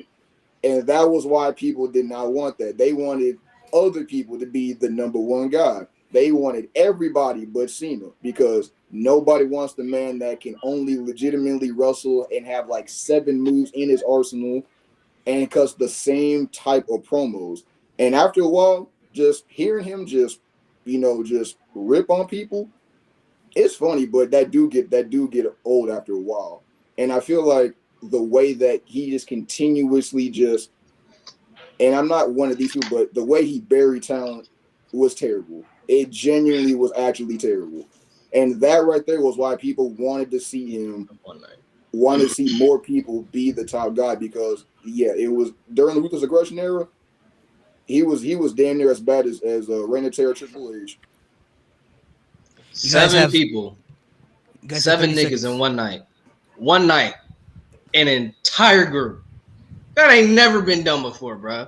That's usually like, oh shoot, that was they imploded on themselves, or oh that's just one night, one guy, one night, 7 niggas, bro. No. All right, you guys have 5 seconds. Anything you just want? Last 5 seconds. Anything random? Nah, I'm good. All right. Oh, Bro, down there is right. getting personal. I'm surprised. Hey, let us know when to start, cause. All right, Big Dog Roman, let's go. You want to know why? I'll let you start, G. Just save me some time, but I'll let you go. I got you because y'all was talking about how they wanted to see anybody else but Cena at the top. When Roman came around, all of a sudden they wanted Cena back at that top. There were signs saying if Cena, you remember how it used to be if Cena wins, we riot? No mercy. If Cena loses, we riot. That's how much people. You talked about bologna, freaking mustard, suffering succotash. We had suffering succotash with the blue contacts and everything. The blue contacts. Not the blue contacts. Bro, they hated Roman so bad, bro. So bad, bro. Kids, when Roman lost a feud, everybody was like, "Oh, they're actually gonna put Bobby Lashley beat him on pay-per-view." Just to lose the number one contendership the next night to the same man he just beat on pay-per-view. Bro, Roman Reigns, all the main events we talk about that he had, how many of them were good? Maybe one, maybe. And this is before Tribal Chief. We talk about Big Dog. Bro, the main event with Triple H, ain't nobody was trying to see that. At least Shawn Michaels versus Cena was good. At least John Cena had compelling stories. You know what I mean? At least everybody was eating up when he fought The Rock. Ain't nobody was trying to see Roman Reigns versus Brock. They hated Brock Lesnar so much. There were people that wanted to see Brock Lesnar retain when he was gone for forever in his big part time because anybody but Roman. I'm telling y'all, man, Big Dog Roman, the amount, like, even though we can say it's a smart crowd, the amount of go away heat that man got when he beat The Undertaker. They weren't booing because, oh, he's a heel. They was booing because, ew, Roman's the guy you're pushing. And then, just when they thought, oh, they might turn him heel, what did he come back and do? The same old babyface stuff he was doing before. Big Dog Roman, oh my goodness. And then when he finally won the title, you know how much they didn't want to see it? They had to bring the Shield back because that was the last time they felt Roman was interesting to make that title reign be somewhat cool at the start of it. Now, we know what happened after that. We don't need to talk about that. But Big Dog Roman, they wanted Cena. They wanted anybody in the world. Big Dog Roman was hated so much because he was pulling another Cena, but in a worse level. Anybody else who was the champion that wasn't Roman didn't matter because everything that they was doing was to push Roman. There was no other top star in the company but Roman. Continue. At least Cena had Edge and Randy with him, and he had some other guys with him that were on his level to an extent, somewhat. You had your Batista at one point. Triple H was there. No, it was Roman and everybody. Roman, Brock, and everybody else. Go ahead, Jay. Yeah. I'm glad you brought up Suffering Succotash. I'm glad you brought up the Undertaker boo. They booing someone for 8 straight minutes is not, oh, this dastardly heel heat. Just wanted I got to make sure we understand that. Number 2, the thing with Roman, I never knew Cena to be as universally hated as Roman Reigns was. You think back to Super Cena, and every time the Cena sucks chance, it was like, 10,000, 20+ males in the arena going, Cena sucks. But then you still have like 5,000 to 7,000 women and small children going, let's go Cena. When it was Roman, all 15,000 people in that motherfucker were booing him out of the building. There was no in between. No in between. And then you think about John Cena too, even during the Super Cena run, which I consider to be all the way up until the beginning of 2015 when he lost his last world championship before he won the one from AJ, but I don't count that as a Super Cena run. Even during the Super Cena run, there were moments of levity with John Cena, such as when he put Daniel Bryan over at SummerSlam, when he put Daniel Bryan over again at the Championship Ascension ceremony, when he did the thing with Mark Henry. There were moments of levity with John Cena where the crowd kind of backed off a little bit and was like, all right, maybe Cena's not so bad. Now, the next week he won another world championship and everyone would dump all over him again, but there were moments of levity with Cena. Roman Reigns, from the time the Shield split to the time he came back as the Tribal Chief, was universally hated by everyone in the crowd at every show and every pay-per-view. That man wrestled Jinder Mahal on a Money in the Bank and still couldn't get over. He still couldn't get over against Jinder Mahal. I don't know what else to say. Universally hated. Oh, is that time? Dang. Yep. You guys can rebuttal though. I'm not gonna lie. All right. Yo, go ahead, 'cause I got. I'll let you guys rebuttal because you guys are both swaying me, man. I'm not gonna lie. All right, man. So you talk about they were like, oh, we hate Roman so much we want Cena back. That was not Super Cena. Just to let y'all know, Super Cena died the moment Brock Lesnar killed him at SummerSlam. So that they didn't want Super Cena back. They just wanted John Cena back because he's old, and we and all of a sudden in this culture, you go long enough, people are just going to eventually love you. They're just going to eventually love you. That's all that was. It's we miss John Cena, nostalgia pop. Oh, you can't see me. You said they had a sign, if Cena loses, we riot. Where was the riot? I never heard anything about a riot at No Mercy. But if you look at that crowd at ECW, you can feel it. Like, I don't even have to tell. You can feel it. You hear that boo, you're like, nah. They would have rioted. Money in the Bank 2011, you can feel it. If John Cena would have beat CM Punk that night, there would have been a legitimate riot that night. Roman Reigns, yeah, people hate Roman Reigns. They boo him, whatever, blah, blah, blah, blue contacts, whatever. People wasn't going to riot over Roman Reigns. They would tweet their displeasure, but that's about it. They wasn't actually going to do nothing. I mean, how many chances did the fans actually get to riot?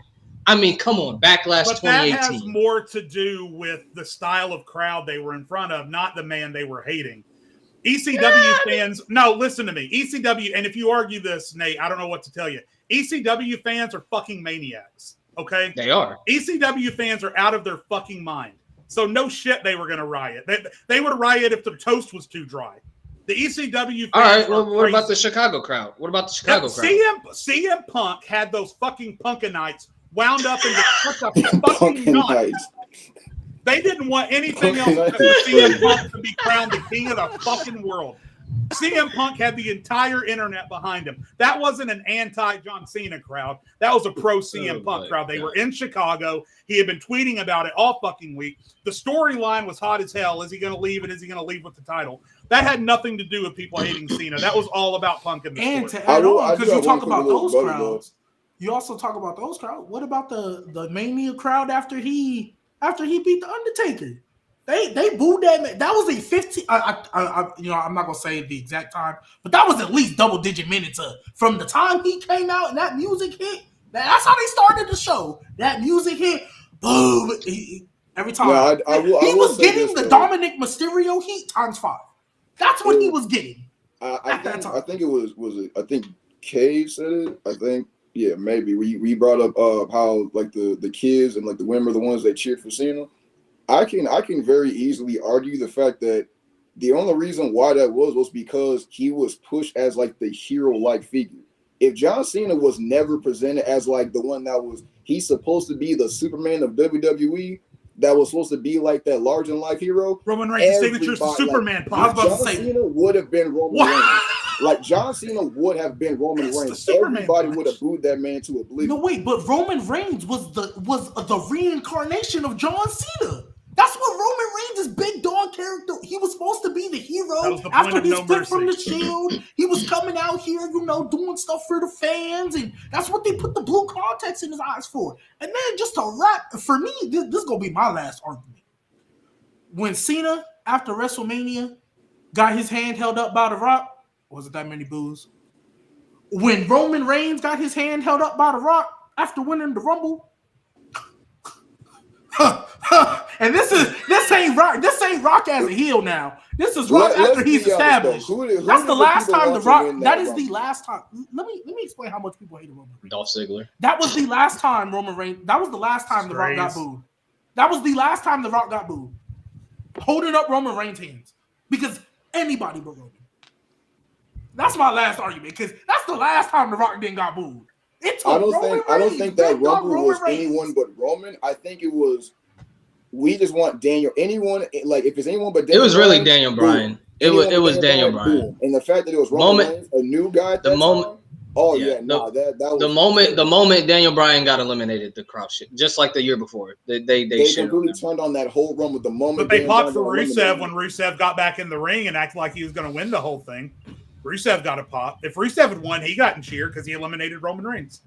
I think once Daniel Bryan got eliminated, they knew, okay, well, it's got to be Roman then, and that's because I guarantee you, if Daniel Bryan got eliminated and then Roman Reigns got eliminated like three people later, whoever would have won the Rumble that year, he would have got cheered. He would have got cheered. Yeah. Wasn't Bray Wyatt in that Rumble? Wouldn't have needed The Rock to raise their hand, that's for sure. Yeah, I think Bray Wyatt wasn't that Rumble. Imagine if Bray Wyatt would have run, everybody would have cheered.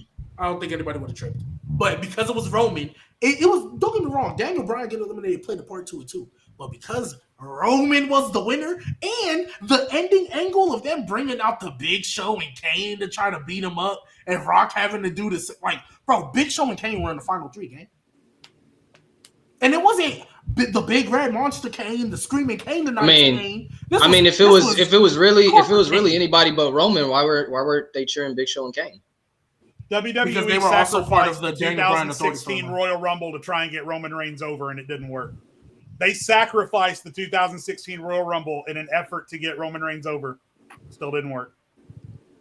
Yeah, sacrificed an entire Rumble. Oh yeah. Triple H went over. Triple H. Because once Triple H won, what happened? We knew we was getting that horrible main event of Triple H versus Roman. And then Triple H was still the babyface. Hey, all I'm saying is, just like Cena, he was babyface against Cena too. Cena did it first, literally 10 years before. Beat John Cena at WrestleMania.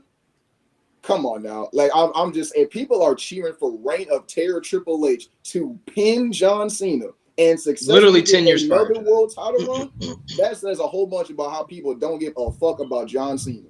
Yeah, and John Cena, Super Cena walked so Big Dog Roman could run. So just because you were it's kind of like Michael Vick with Lamar Jackson. Michael Vick walked so Lamar Jackson could run, but we all know Lamar Jackson is better. John Cena walked so Roman Reigns could run, but we all know Roman Reigns was more hated. I won't say by far, but he was definitely more hated. I mean, John Cena sucks, man. Them John Cena sucks with in sync with his theme. I don't know, man. Cena and after sing with Roman, they just booed. At least John Cena. Hey, they said Kurt Angle. They were singing "You Suck" to Kurt Angle's theme song too. Hey, he ain't hated like Roman. Kurt Angle love the kids. Hey, man. Cena got his shirt. Didn't someone wipe their ass with John Cena's shirt? That's great. How many times did Cena get his shirt thrown back at him? By the way, Cena like twice. Mm-hmm. A lot. Niggas hated John Cena.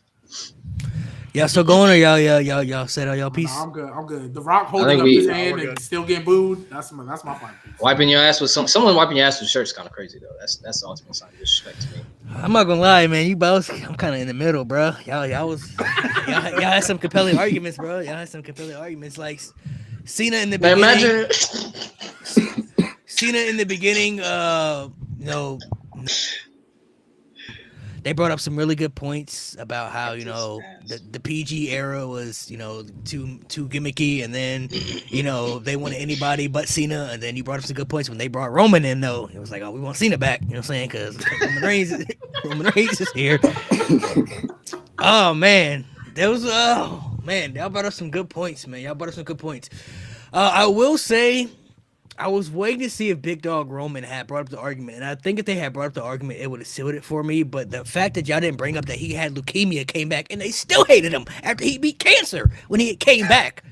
I was trying to be politically correct by not bringing that up. I didn't want to bring it up because it was that was part of it. That was part of touchy, it. But he beat leukemia.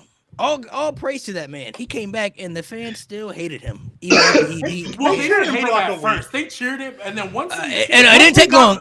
Once we got past Drew McIntyre, because here's my thing. I think once we got past the little Drew McIntyre made it feud, he wasn't really getting booed like that. And then we were getting to the Goldberg Mania match, because I don't remember exactly what he did in between. But when we got to the Goldberg 2019, he was getting booed. He was getting booed too. Yeah, well, I don't think it wasn't as bad as before. It wasn't as bad as before because he wasn't in the title picture. That's why. Yeah, and then when we got when he got back to that title picture, though, it was like well, no, because it was it was starting to crank back. Yeah, up it was like okay, but then everything shut down. Yeah, so that's why he was still getting booed, and The only reason, and this is just for a fact too, they were still trying to push him as a baby. If the pandemic never happened, we don't even know if the tribal chief would exist.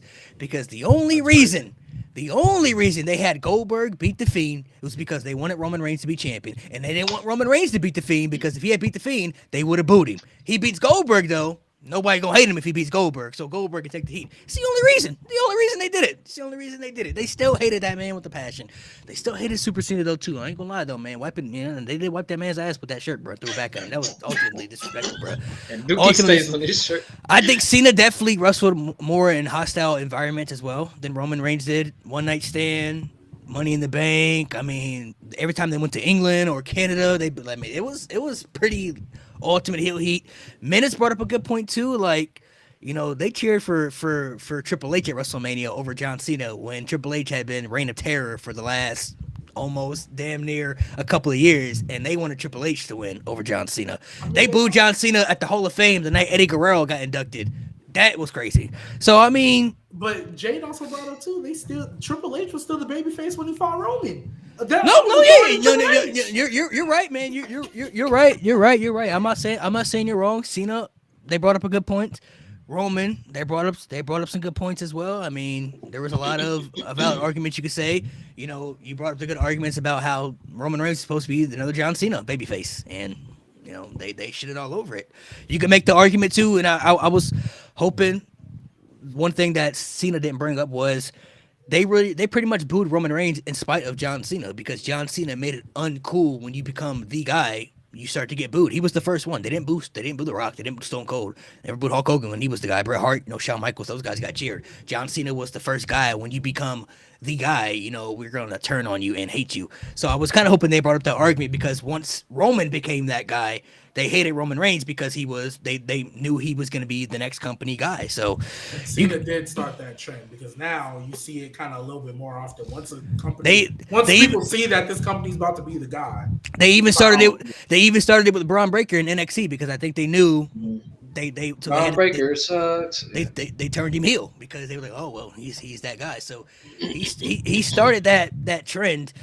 Man, you guys brought up some good arguments, man. I'm not gonna lie. That was you guys. I kind of want to give you both the points, man. I like that. It was good. That was good. Yeah. That was legitimately funny too. And because I think we can all agree, we all think Roman was the most hated, right? Like, I think it's pretty even for me because I watched them both and I was fans of both of them, but I don't think people are now loving John Cena because he's not there anymore. You know what I mean? So now they like John Cena because he's not around anymore. And I feel like they'll do the same with Roman Reigns. Once Roman's not there much anymore, they're gonna miss Roman Reigns. Well, see, in fairness to me, because like here's where I think, like, as far as Cena now, like when people are hating on him now, it's also because he's a heel too, and he does heel tendencies at his back. So it's kind of like the combo. It's kind of not as bad as Brock Lesnar because Brock Lesnar didn't cheat to do it; he just won. Yeah. But it's like you're cheating, you're doing the heel things, and you're barely here. And we feel like you kind of did this a little bit longer than we needed. Fine. With and Cena, I feel like when he got hated, or at least for me as a kid, or not even as a kid, like even as a teenager, like I was still rocking with Cena. I was like, all right, you gonna do your thing. I'm on Monday Night Raw. I'm a fast forward the first 15 minutes of this match because that's why I started watching Raw on DVR. Because for a long time, you could fast forward the first 15 and then get to the last 5 and call it a day. So I get you on that, but I think it depends the era you're from too. Like most of us grew up in the Cena era, so when we were kids, Cena was the good guy. So we were supposed to like John Cena. By the time Roman Reigns became the guy, we were in high school, teenagers. You know what I'm saying? We kind of already understood what wrestling was about. So we're not supposed to like this guy because.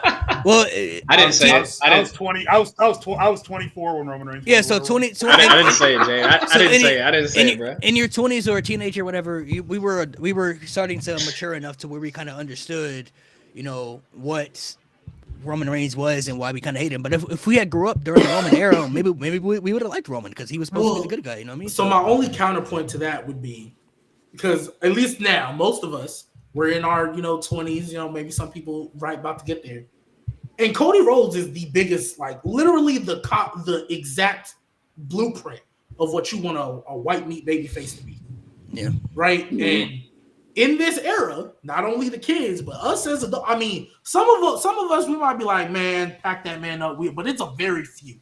He's like a genuine babyface, and he's getting the big, almost maybe not same level, but almost when Cena was first that ultimate babyface, how hot he was. He's basically on that level. And mind you, in today's world with Cody Rhodes, he lost that Mania, ain't challenged for the title since. We know he's in a holding pattern, and he still ain't lost no steam. He still is over as he was going into that. Right. So I feel like, the reason I say that is because I feel like even as adults, we can recognize when we have a good baby face. And I think with Cena, even though they was both hated, I think Cena, there was still some who was like, okay, cool. Whereas I think it was a more resounding no for Roman than it was 50-50 for Cena. Or like maybe 80-20. I think one of the reasons that Cody is continuously cheered though is because he wasn't the first option though. Like he wasn't the chosen company babyface guy. He was in the mid cards in the beginning of his career. I mean, he had to leave and make himself something and come back to be over what he was. If he had been the chosen one, like Roman was the chosen one, like Roman's never really been in a bad spot in WWE. He was in the Shield. Once the Shield split up, he's in the main event of WrestleMania. So he was the chosen one from day one, obviously. So you guys made both compelling arguments, but I'm going to give the edge to Team Roman only because of two things. Number one, I think what sold me was you said that they hated Roman so much that they wanted Cena back, and Jay brought up a good point where he fought Jinder Mahal and still couldn't even get over it. And that honestly is kind of crazy if you think about it. I remember that feud. They put him in a feud with Jinder Mahal, hoping that he would get cheered, and they still hated Roman Reigns. They didn't care. They didn't care who won. It didn't matter if it was Jinder. They hated Jinder Mahal. They hated Roman Reigns equally. It didn't even matter. It didn't matter who cheered who. So sad. I remember watching that Money in the Bank. Heard Booze and Jinder come out. Booze Roman came out. I was like, this is. But that match went out like 15 minutes, bro. Yeah. Like the match, the match to me wasn't a bad match. It's just the fact that Roman Reigns still couldn't get over it. Like even when he had beat Jinder Mahal, people were still like, oh, well, we don't like you, Roman. So that's even still crazy. So the fact. So I'll give the slight same edge Roman that beat Team Randy Orton 3 straight times. I'm surprised I didn't bring up Backlash 2018. Oh my gosh, when he beat Samoa Joe stuff. Well, honestly, there was so much to bring up. Wait, Backlash 2018 wasn't enough. That was 2018 when he fought Samoa Joe. In the main event, people literally left. Like they left. Once it made it, like they they were left. leaving. Yeah, it was that bad. All right, you guys get to pick. We got 3 more left, but you guys are gonna get to pick which one do you want, the Cody and Drew, or you want the Triple H and Shawn Michaels Undertaker? Oh, Jay, you got this one because I told you what I wanted for the 4th, so you got this one. Yeah. Okay. Just to be clear, to kind of break it down, when it comes to Cody and Drew, you're going to defend which one was the more heartbreaking loss, and you can also defend why that person should have won if you believe they should have won. Whatever how you as a fan though, right? Yeah, like why it was the more heartbreaking loss, and you could also bring up why it was the wrong decision to have that person lose. For the Undertaker Triple H stuff, you're going to defend what 2 matches and story were the better ones. So it's either going to be Undertaker and Shawn Michaels at 25 and 26, why it was better than the 2 matches that had Triple H at 27 and 28. Or so I just want to be clear real quick. Is it which one was sadder in correlation to that person's storyline or sadder to us as the wrestling fan? However you want to defend it, bro. It could be both. However you want to defend it. You. All right, I think I have to defend. I have to defend Taker versus HBK. Okay. So you want them to you want them to do Triple H and Taker. Yep. I'm cool with that. So you're gonna defend Undertaker, Triple H, WrestleMania 27 and 28. Why those 2 matches were better than the matches with Shawn Michaels, and why that story was better. So y'all better be able to come with those receipts, man, because I know the whole storyline. So I'm gonna see if y'all can cook, man. Both sides. So time will start now. Well, for me personally, why I would say Taker versus Triple H is the better storyline, because leading into the first match of Triple H, it was already the fact that he just beat his best friend twice. So now it already has that aura about, well, what can Triple H do? We've already seen Triple H lose to Taker already at Mania in the past, so it's going to be a repeat again. But they bring the no-holds-bar element to it. Okay, I like it. But once Triple H is the one that he lost the match, but he walks out, leaving Taker there to be, carted off, that right there is the start of the true story. the fact that Taker won but couldn't leave on his own accord, while the loser was able to leave, getting people off him. I don't need your help. Get away from me. So who truly won that match? Which is why Taker the following year did a repeat of what Shawn did to Taker. But whenever Triple H was like, Undertaker went to Triple H, won that match again, and Triple H was basically like, I don't need this. I don't need to fight you. I'm here running the company. Like, I have a job now. Almost a literal flip of Shawn Michaels going to Undertaker, telling them, I need that match again. I know I can beat you. I can do better than what I did last year. And Taker telling them, I literally don't have nothing to prove to you. That was the same thing, except Triple H was, I literally have a job to do now, man. I literally do not need this. I point blank I don't need this. Then bringing in the factor of Shawn Michaels, the loser to The Undertaker, the best friend of Triple H, having to be the special guest referee. So much dynamic in that match. Seeing Shawn Michaels try to be down the middle. He wants to be fair for both people. So there's already that emotional side to it because he respects his best friend, but he respects the man that, beat him fairly. Because he sees what Ted can do. He beat him twice. He beat him twice.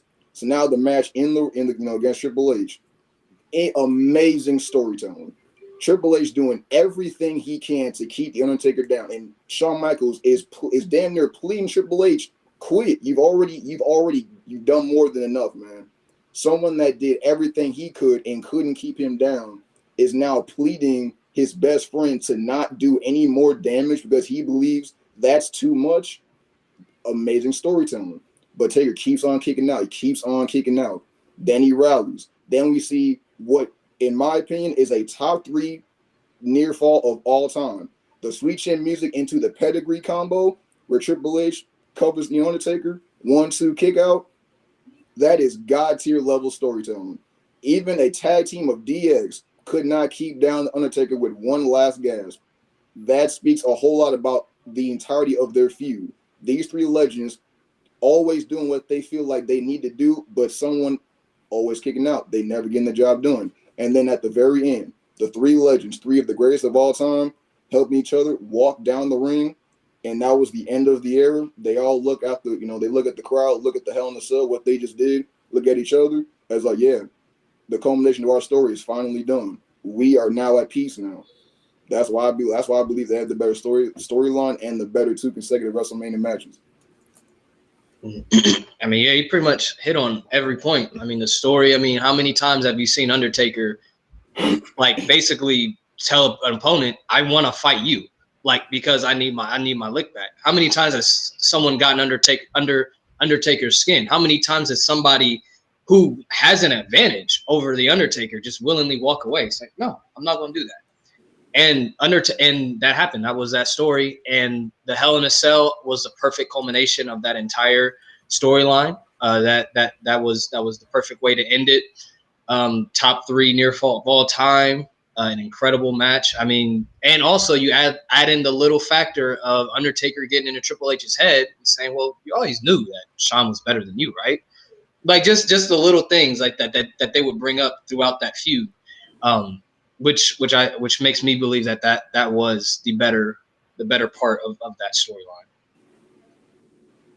You guys have 30 seconds. Any last thoughts? Nah. Yeah, I'm cool right here. I'm good. All right, JG, the floor is yours. Your time starts now. Go ahead, Jay.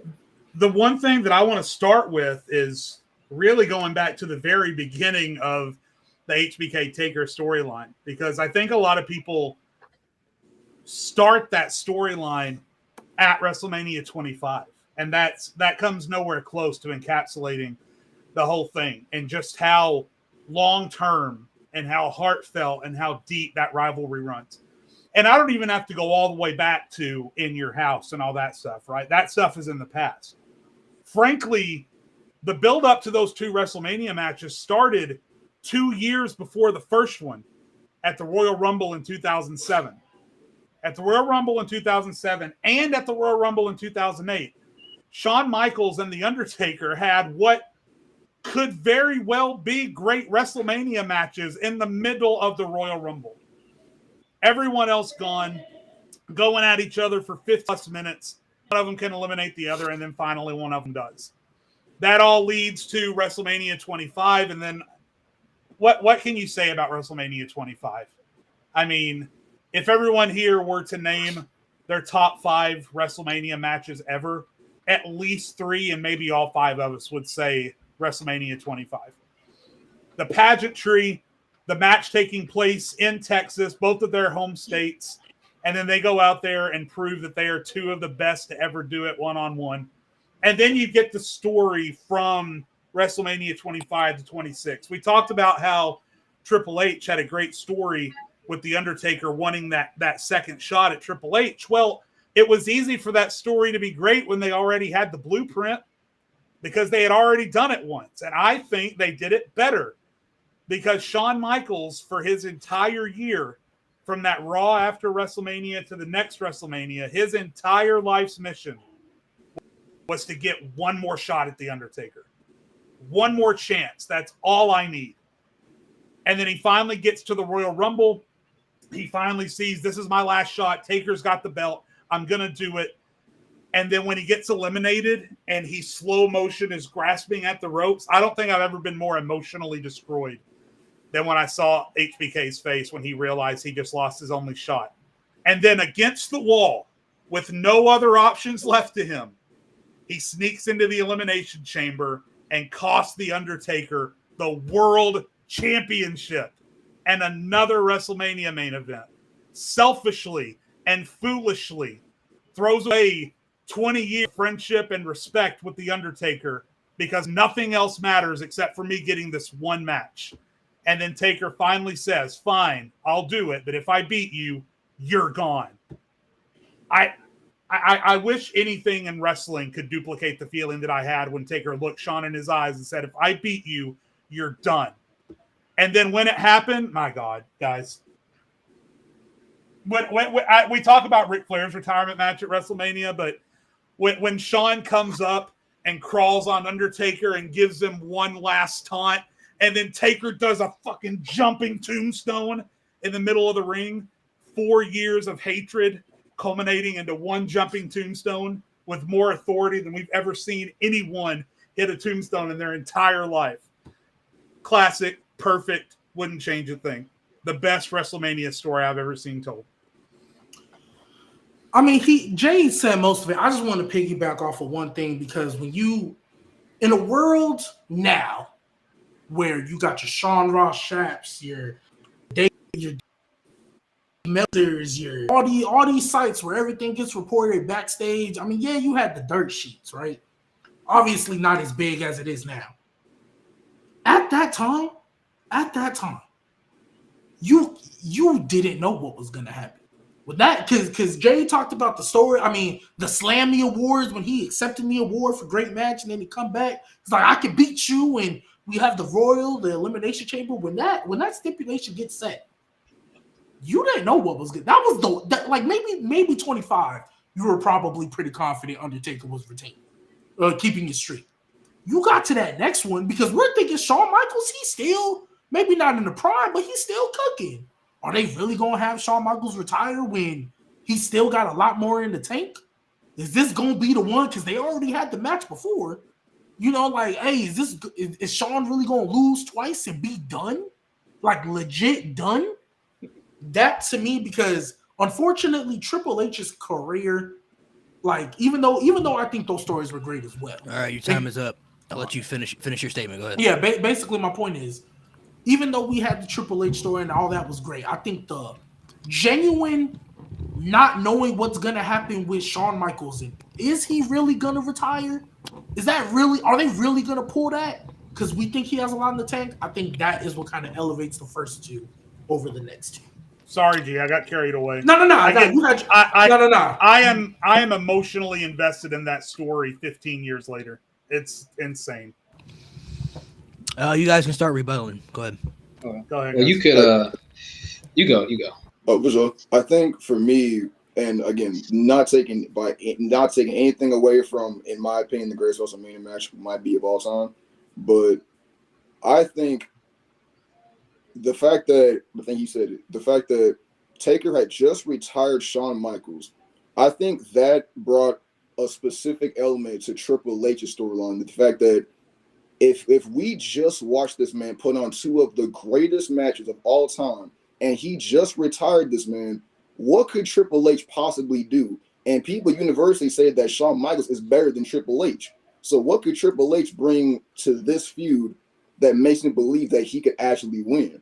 And then the fact that he didn't win, but he essentially won the war. He lost the battle, but won the war.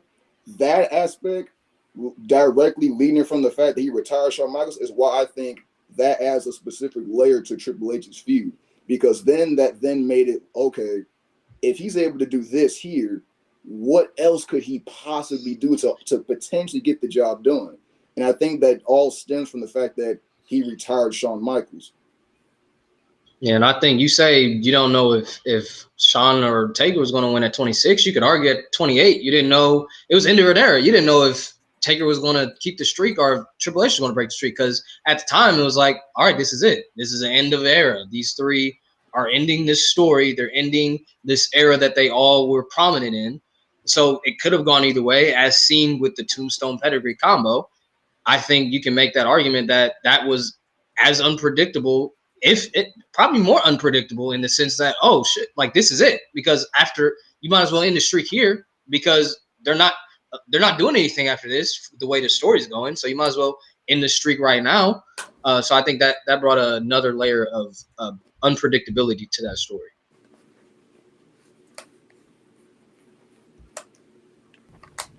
Jay, do you got anything you want to say? Well, so the only thing that I would say in regards to the Triple H, the end of an era in retrospect, that was a good selling point, but ultimately, what did it really mean? Because Triple H went on to win another world championship after that. Undertaker's streak carried forward. He main evented, right, and had main event WrestleMania matches after that. So when we look back, it was a great selling point, but what did it really mean? Now, ultimately, yeah, Shawn Michaels came back and had that trash match at Saudi Arabia. Saudi Arabia, it's this magical world where Saudi Arabian blood money can cause anything to happen. I hate that they drug Shawn Michaels' ass back out of retirement for that.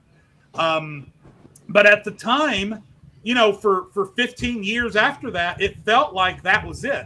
Whereas with Triple H, he's still kind of every week out there doing stuff. With The Undertaker, he's out there doing WrestleMania build-ups and having matches with CM Punk and the like. And so it feels to me that the story with Shawn and Triple H, Shawn and Taker, rather, excuse me, between just those two was more finite, and it felt like it had more of a solid finish than the end of an era.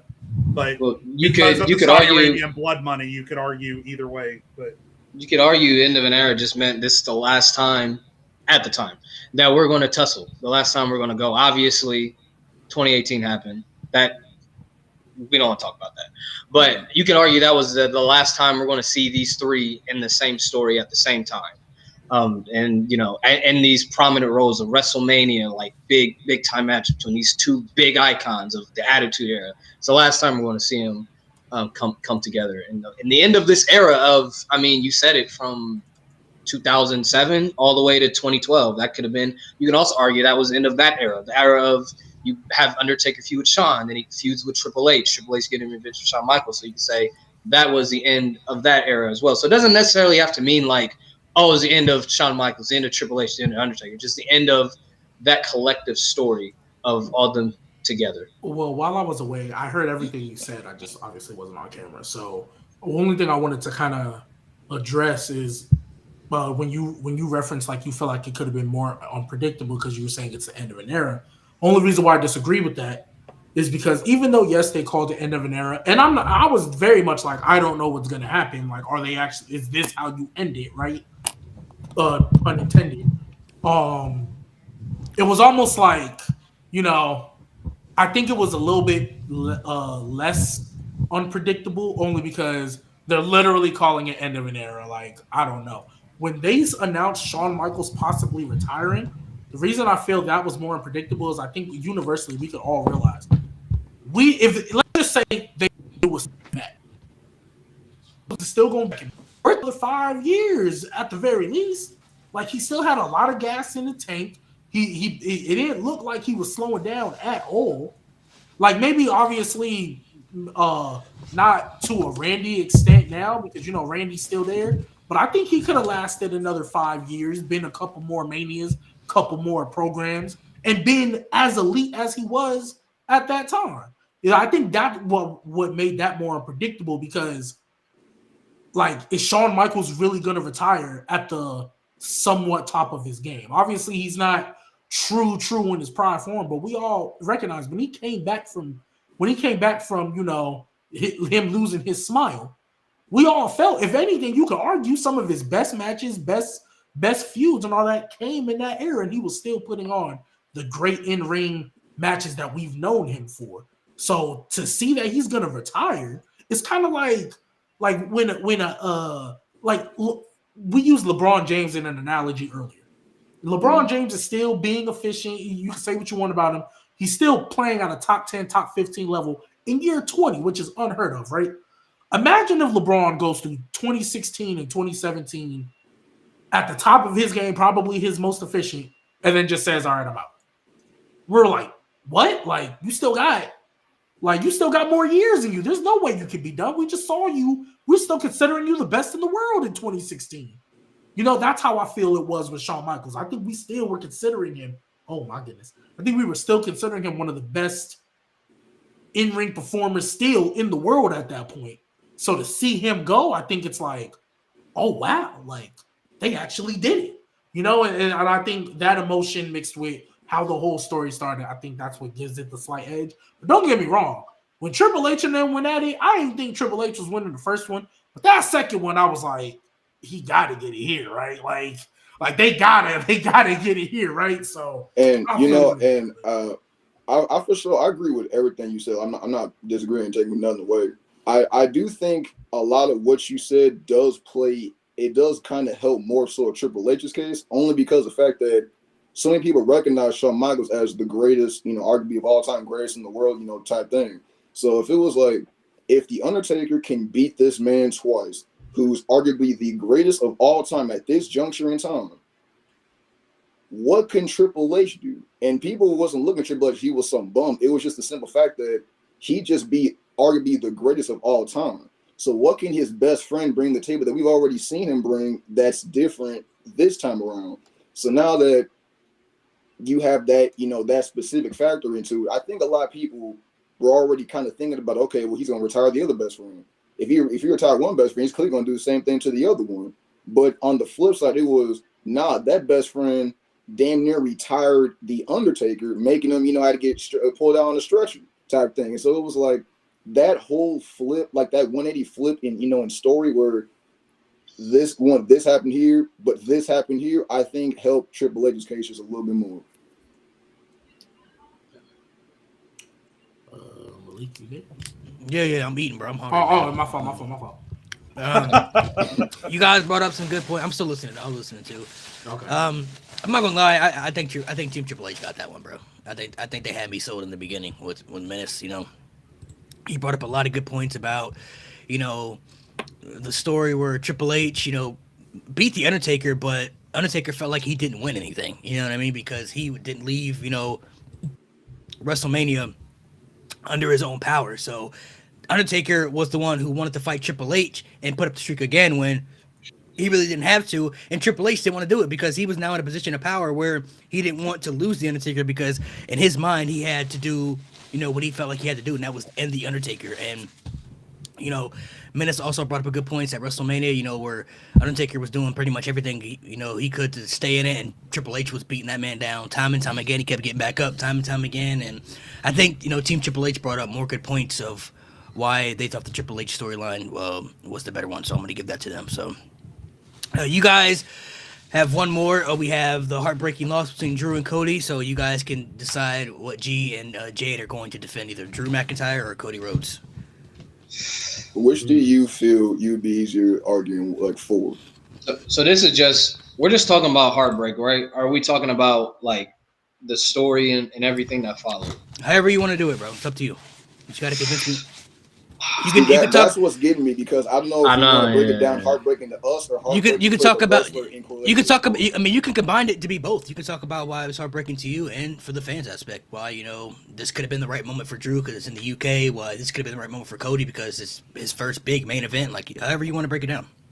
I feel like Cody might be easier to argue. Yeah. I feel like overall you can bring in a lot of elements for Cody, because you said you can do the story too, right? Like everything that follow, like everything that surrounded. I feel like Cody's gonna be easier. Yeah, for sure. All right, so you guys, G and Jade, you guys have Drew McIntyre. He'll defend. Why was Drew the more heartbreaking loss, and why was, if you want to say, the right moment for him to win and to achieve that? Because you could talk about Drew's story too, how he won the title. Nobody was there, when it happened and everything. So however you want to break it down and, bring the factors into it. So, Jade, if you don't mind, I'd like to start off with this one. I'm not going to take too much. It's not going to be the other one, but. Well, I took almost the entire time last time. I can't. Your time starts. Your time starts now. So the reason why I think Drew's heartbreaking loss was more heartbreaking than let's say Cody's, because with Cody, we had the finish the story. His dad never won a world title, so you had that. But the way he lost was pretty much predictable, or not predictable. Let me rephrase that. It was the same old thing. It was, the bloodline, how they cheat and all that. When we got to Drew in Cardiff and Wales, as we remember, the Usos were not going to be there. I think was because of the DUI Jimmy had. But the Usos had pretty much established on that SmackDown before, we're not going to be at this show. And we saw Karrion Kross there because he was trying to start some stuff, but he was there for like the first part and then wasn't to be seen again. So we thought this was genuinely going to be a one-on-one match. And you had the crowd going. We thought, hey, this could be the moment. This has been the first moment we thought he could lose in a long time. I can't even remember the last time we thought Roman wasn't walking out retaining. At that point, this was the first time in a long time we all thought he was going to lose, right? When you had the Cody stuff, you had the Sammy stuff right a month right before. You know what I mean? This is the first time we actually thought Roman could lose. The reason why I feel it was more heartbreaking is because it had the biggest surprise compared to Cody's, the surprise ending, and it was more of a shock factor ending. When Solo hit Cody with the Samoan spot, we were kind of like, is it like, oh wow, they're actually gonna, but like of course Solo cost it. Duh. When Solo debuted at Clash though, because mind you, he was just on NXT talking about this North American Championship. We knew eventually he was going to come up. We didn't think it was happening there. There were no reports, nothing. He showed up and pulled that ref out. Some of the crowd didn't even know what happened. Some of the crowd thought they counted to 3. That's why I think that was more heartbreaking in my opinion, because of the shock factor and the unexpected debut, because the other 2 Usos aren't there. We're assuming one-on-one. Boom. Solo shows up, and it's like, of course, because I think Sammy was still trying to get in with the bloodline, but he wasn't even there for that.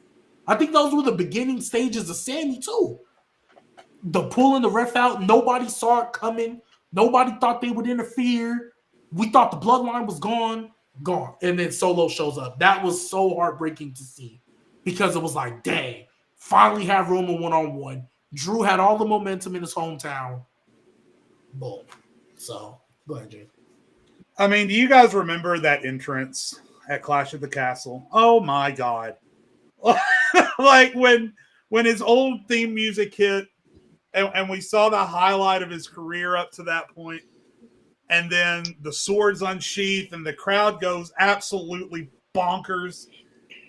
That setup, there could not have been a more perfect setup. You can talk about your Sami Zayns and your Cody Rhodes, but all the way across the country, and we all thought there's no way they go all the way around the world to Cardiff, Wales, and don't give this crowd something. And we all thought the biggest thing they could do at the time was Drew McIntyre, because guys, it's easy right now to sit and say, oh, Roman was never going to lose that title. but I want you to try and take your minds back to the summer of 2021, right? This was a long time ago now. And I don't think any of us at that time, at that particular moment, had any idea what we were in for with a Roman Reigns title run. I think we were all just kind of waiting to see when it was going to end. So it's easy to sit here now and say, oh, I wasn't heartbroken by Drew losing because I never thought Roman was going to win. Yeah, I don't believe it for a minute. I think all of us at that time, at that particular moment, back in 2021 in Cardiff, all of us had some small part of us that believed that Drew was going to get that hero's reception, that Drew was going to get that culminating win in his home turf. Sheamus was going to come out and put him on his shoulders, and he was going to ride off into the sunset as the man who slayed the tribal chief in front of everyone who's ever called him friend and family in Cardiff, Wales. And then it didn't happen. And Drew's face as he's sitting there bewildered. And I think the reason why, to me, it was more heartbreaking is because we didn't see it coming, like G said. By the time that we had all those fucking shenanigans with the Usos and with Solo and with Paul Heyman, I was just pissed off. I was done with it at that point. I wasn't sad that Cody had lost. I was just pissed off that here they go again. But back at the time, remember, like he said, the Usos weren't there. We weren't really used to the tribal chief winning yet. We were waiting for that title reign to end any moment now. All right, got to make a final statement. And then Drew's face, final statement. If you want to ask about what was more heartbreaking, go back and rewatch the entry for Drew McIntyre in that match, and then look at his face after it was over as he realizes that every dream he's ever had is gone. It sucked. It sucked as a fan. It sucked for Drew. It sucked for everybody. It just sucked. All right. Team Cody, you guys are up. All right.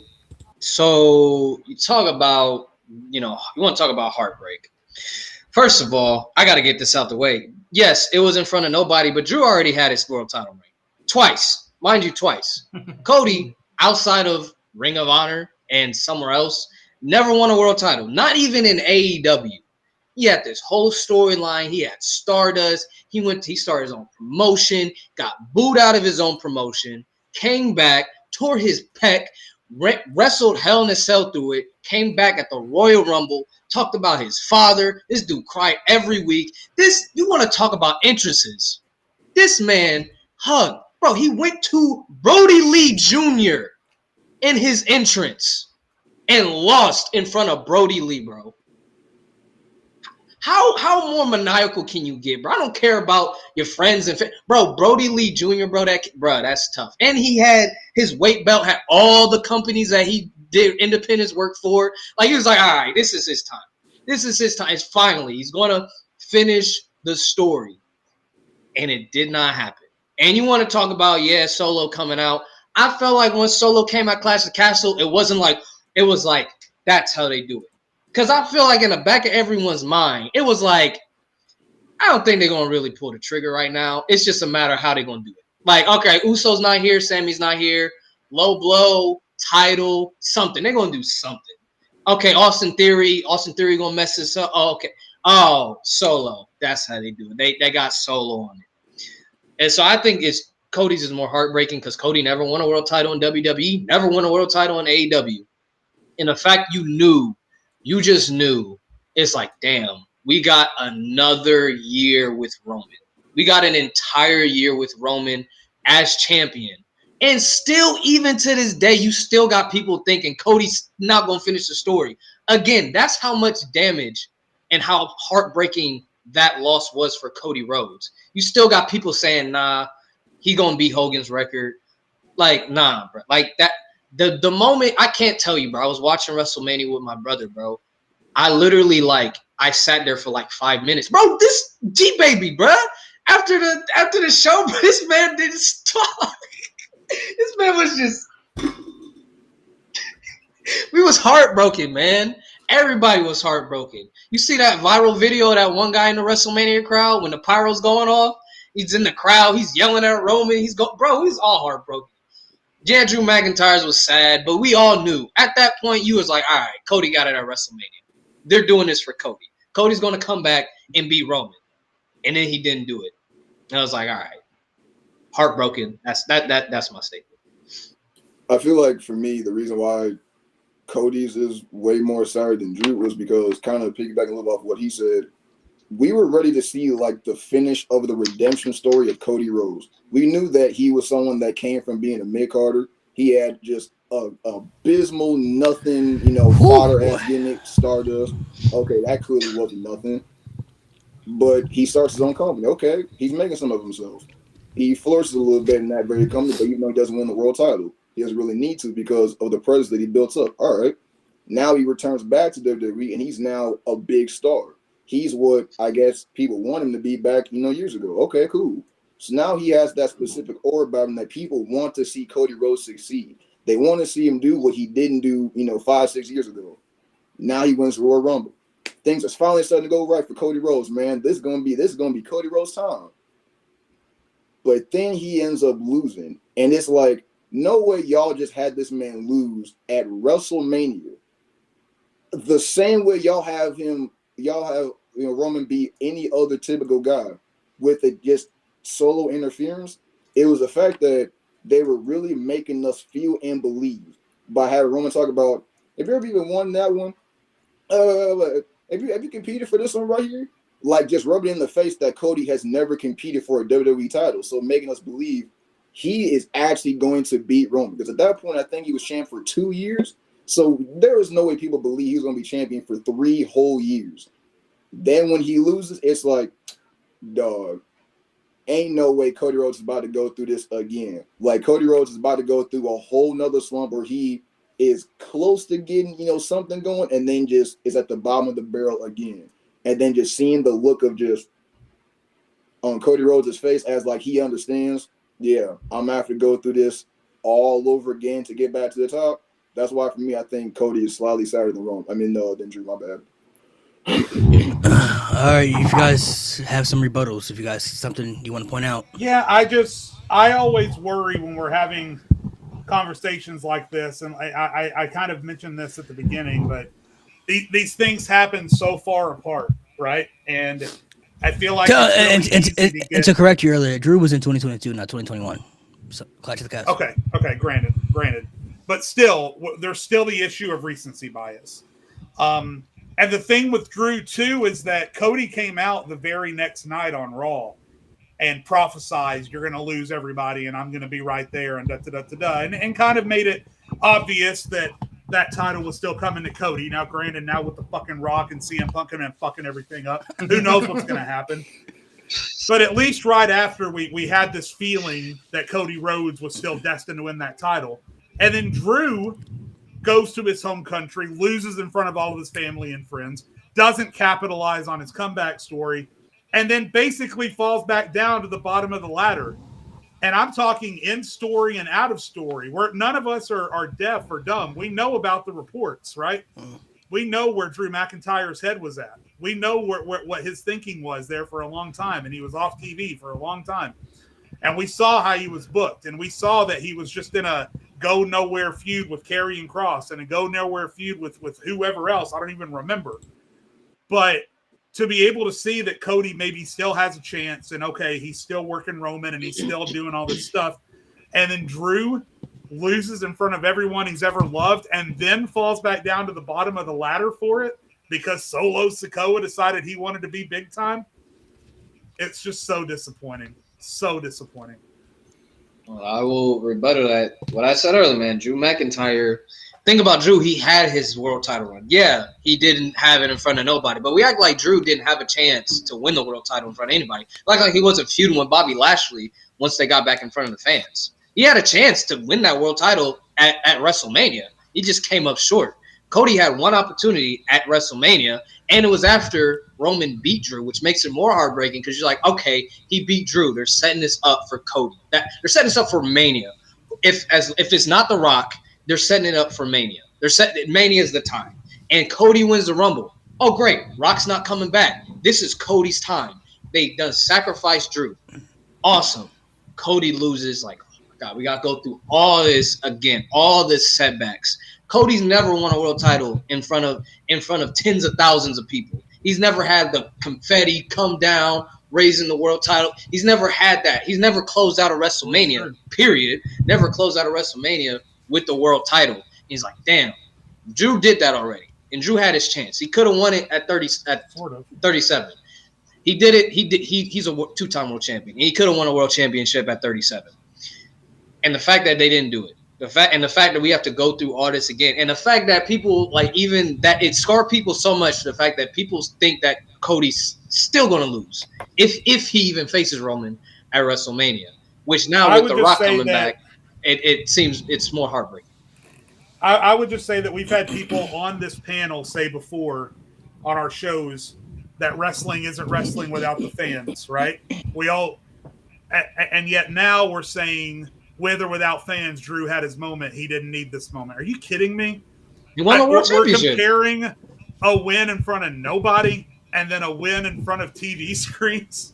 Well, he won that to a win in front of 50,000 people. If Cody would have won it, it would have been for his father, and he would have had the title that Dusty never had. So the crowd wouldn't really matter. It'd be the fact that Cody had the title.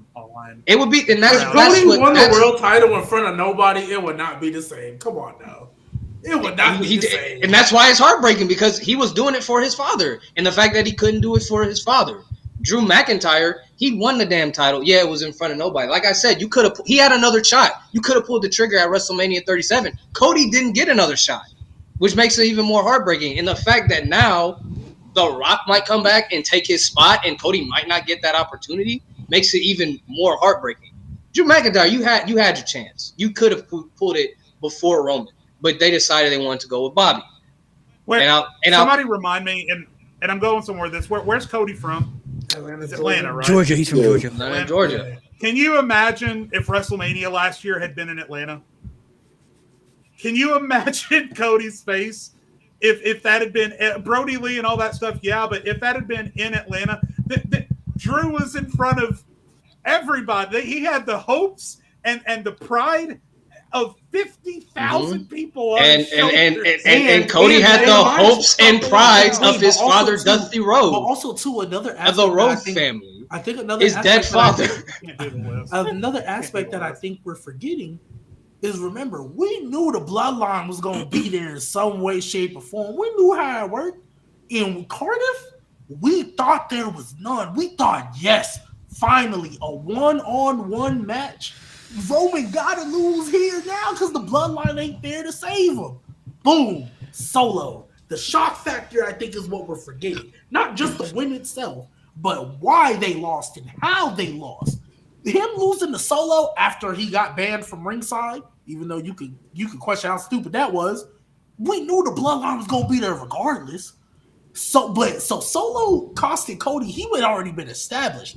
Where did he get established? In a shock debut, no one saw coming in Cardiff. That, to me, is why it's more heartbroken, because they had set up the Usos ain't gonna be there. It's one-on-one. We knew the bloodline was going to interfere in Mania. We knew we was getting the works. We was getting the rev bumps and everything. That's what. But I feel like that, right? I didn't mean to cut you. I'm sorry. No, you good. I feel like that is exactly why it might make Cody's even more heartbreaking, because of the fact that we already kind of had that idea about, are they going to really have the bloodline cheat for this man again for Cody Rhodes at Mania after he was basically, you know what I'm saying? Because a lot of Roman, a lot of the storyline with Roman was just pretty much him talking about just yeah, Cody, you ain't got no reason to even be in the same arena as me, let alone competing for my titles. So at that point, it was why would you need the bloodline after continuously letting Cody know that you so much better than him? He don't deserve to, to wrestle for these titles. You ain't nothing, yada yada. So then the fact that Solo ends up getting thrown out, and we just for maybe it was 10-15 minutes, I actually believe after 2 back-to-back crossroads, this is gonna put this man down. And then here comes Solo, and you just get hit with the meanest come the fuck on of all time. That right there, I think, is why it's heartbreaking, because of the fact that you knew the blood was gonna get involved, but when they got sent away, it was okay, right here. This is when it's gonna happen right now. Just for them to get involved again for the same heartbreak feel to happen once again. Okay, but what you just said, and this will be the last thing I say, what you just said, when they sent them away, you were like, okay, it's one-on-one. Oh, they're back. the entire match in Cardiff was one-on-one. They set it up to SmackDown before. No, I one-on-one, no Usos, and then a boom shock debut. Yeah, I gotta bring this. I gotta bring this up, bro. This man, Paul Heyman, weeks before this WrestleMania, said that Roman Reigns was the son Dusty Rhodes wanted, always wanted. And Cody couldn't get his lick back from that, bro. And he still lost. I don't remember Paul Heyman saying nothing about Drew McIntyre's mom, his dad, nothing. I mean, they did say they were gonna beat him in front of his family. His family, but hey, the family that was mentioned is the family that was still there. Cody got packed up when they disrespected his father, bro. That's heartbreaking, bro. That's tough. That's tough. All right. Y'all brought up some good appealing arguments, I'm not gonna lie. I think what sold it for me was for Team Cody was when Nate said that Drew could have had his other opportunities, WrestleMania against Bobby Lashley, and he fought Big E at Crown Jewel as well for the WWE title, and he lost too. So he did? Yeah. Oh shoot, I forgot about that match. Wait, Drew McIntyre and Big E fought for the title? Yeah, Crown Jewel. Forgot about that match. Yeah, as both baby faces? Yeah. For the WWE title. I remember now. Remember that. I remember now. But yeah. So Drew, that's what sold it for me. Drew had his opportunities to win it in front of the big crowd. You know what I mean? He had Bobby Lashley, and then he also had Big E at Crown Jewel, which he could have won. So I'm gonna give the edge to Team Cody. Since Jay's gonna hop off here in a little bit, we'll just do a little to end it off. I'll just let you guys do a 3-way debate. No homo. Oh shit. I'll let you guys do a 3-way. You guys can. The last topic is what was. I'm just trying to make sure I'm clear. The worst booking decision WWE has done in the last 10 years. So whatever you want to say. Oh, I didn't even know that. I thought it was something else. When we say last 10 years, I'm assuming we're talking from 2014 January 14, 2014. Damn, I gotta think about this. Oh nah, bro. There's been some bad ones. You only can pick one, bro. You only can pick one. So how do we decide who gets to go first, though? I gotta think in the wheel. I won't go first. I got. What does go in the order? What does go from G to Menace to Snake? What's going on? Ooh, that's tough. I'm trying to make sure because there's one that I could easily go with, but I'm trying to make sure there isn't any other despicable ones that I'm thinking of. Oh my god! Worst booking is basically off worst booking decision that not only pissed you off, but maybe could have hurt somebody's career still to this day. Maybe could have looked back and been like, it's still. Okay, I think I got mine locked down. It might not be the worst, but it's damn. Hold on. Let me make sure I got my dates right. Hold up. Let me make sure I got the years. Tell me what it is. I'll tell you what I know what year it is. It's just I don't know if I want to go with it yet, but when was the second Mania between Brock and Roman? The worst one. 2018. The one where Roman kicked out 6 F5s? 2018. Yeah, the super bloody one. Yeah. Was that 2018? 2018. Okay, I just need to make sure. You know what? Nah, this one because that one was bad, but I think the worst booking decision for me, it's got to be Hell in a Cell 2019. That right. To me, you got 5 minutes to go on your rant, bro. Oh, I don't need 5, but I'll take as much as I can get. That Hell in a Cell 2019, bro, killed Seth Rollins as a character. The Fiend killed him immediately when he won the title. The next pay-per-view, it did not feel the same. First of all, he should have never been in the title picture to begin with. But fine, you put him in there. He was making you a lot of money. It's a Hell in the Cell match. No DQ. No disqualification. No countouts. You can even escape the cage and you don't lose. The whole purpose is to be anything goes. You must win by pinfall or submission. And the ref, knowing good and well you are in a Hell in a Cell, no DQ. They talk about this. Even in kayfabe, they go to each opponent and let them know these are the rules. You can do whatever you did. And you thought Seth Rollins took it too far because he put some ladders, he put some chairs, and a toolbox. And a toolbox on top of him, and then slammed it with a sledgehammer. and then slammed it with a sledgehammer. And then y'all can correct me if I'm wrong.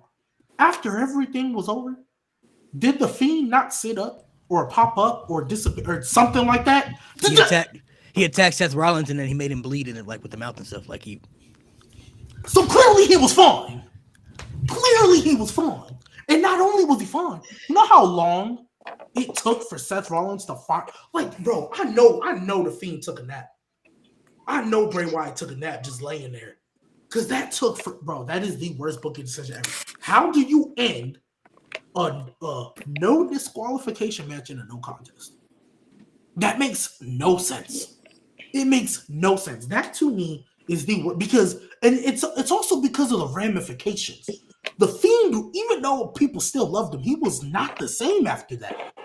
He was not the same after that. Seth Rollins became this whole, granted, he made it work, but Seth Rollins was already kind of losing steam as a babyface anyway. After that, done. Like, he could not be a babyface anymore. This is around the same time Seth Rollins is basically shitting on Will Ospreay and the boys and all that. And then so he's already kind of getting to that, and then he's doing that. Killed him as a character.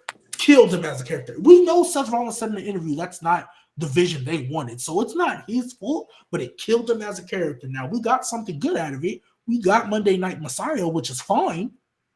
But it shouldn't, like, yes, you made something out of what they say, you made chicken salad out of chicken shit. But nevertheless, we're not going to ignore that it was chicken shit. That is the worst. This was in the dark age of WWE before we got to COVID. The worst booking decision of the last 10 years. Ooh, I'm not gonna lie to that. Menace, what's yours, man? You got so 5 minutes. 5 minutes to go ham. That's a W argument, man. For me, aside from that one, I'm picking Shinsuke Nakamura losing to AJ Styles at WrestleMania. That quite literally killed everything that Shinsuke Nakamura was. Not only was he arguably top 3 most over superstar in general, regardless of it being main roster or NXT, the charisma that he had people believing, okay, this man right here is going to be like, he's the next top guy that's going to carry this generation. I mean, just the way that Shinsuke was presented, I mean, he was essentially feeling like a larger-than-life being. Man, him winning the Royal Rumble to this day for me is one of my favorite Rumble wins because that was when he faced Roman Reigns in the final 2. So it was that's when it was anybody but Roman. And the fact that it was Shinsuke going against Roman made that win even more important for Shinsuke Nakamura. I was like, okay, this man, he's the top guy. Not the fact that, obviously he's, a Japanese-born wrestler that they push as the top guy, but it's the fact that he's someone that the people truly love and they want to see. But then he loses at WrestleMania to AJ Styles, and then he turns heel. That heel run literally did nothing of relevancy for Shinsuke Nakamura. They proceeded to have a 3.5, 4 month long feud where he loses once, twice, and then 3 times, and then proceeds to do really nothing after that heel run. There was literally no reason why Shinsuke needed to lose, let alone turn heel, because they did nothing with that loss. And then you can even see now, he's never recovered from that. He went on like a 3-year stretch where that man felt like he was just fodder. And that was blasphemous to think about Shinsuke Nakamura being a fodder superstar. Come on, now that we ain't talking about that. But that was real life. That was what happened. It all stemmed from him losing to AJ Styles. And I get, they like later on, like he kind of got somewhat relevant with the Intercontinental title, but it wasn't what he was. He wasn't, the king of strong style. He wasn't that larger than life superstar feel. And even currently right now, what I'm saying? He's had a few with Cody Rhodes. That's, it was cool. It was cool, but it wasn't Shinsuke Nakamura. What I'm saying? Like, I feel like that loss dropped Shinsuke down the way that he can truly never recover from. And I think that is one of the single worst losses that we've seen that made a superstar just plummet. And you can clearly see that he's never risen from that. So I'm gonna go with Shinsuke losing at WrestleMania to AJ. That's another good one right there. Nate. Oh man, you guys have great arguments. But I'm not talking about one superstar. I'm not talking about 2, not 3, not 4. Talking about 5 superstars. And this booking decision, they didn't even have a chance. I am talking about the literal worst faction in WWE history. Retribution. First of all, let me talk about the names. Not Mustafa Ali, thankfully, got to keep his name. Let me run down the names. Mace, Slapjack, T-Bar, Reckoning, and thank God Retaliation was there for like one night and she left. Mercedes Martinez. How are you going to build stars? How is T-Bar going to be a believable champion, main eventer? How is Slapjack going to be a threat? This group was destined to fail from the moment they were unveiled as T-Bar, Slap, Mace, whatever. Oh my God! Like it was cool at first because it's like okay, like they're rioting. Oh, they're like breaking in the performance center. Okay, this is all right. Let's see what we got. And then they came out with these stupid masks. They had their first match against the Hurt Business and they lost. And then Mia Yim, who was Reckoning, her mask fell off and she was having a seizure. I don't know what was happening with this whole story. It didn't like literally not like off the ground. Like it didn't even have a chance. Like you just took 5 people at the time, 4. You took 4 people who you could have built like Dijak.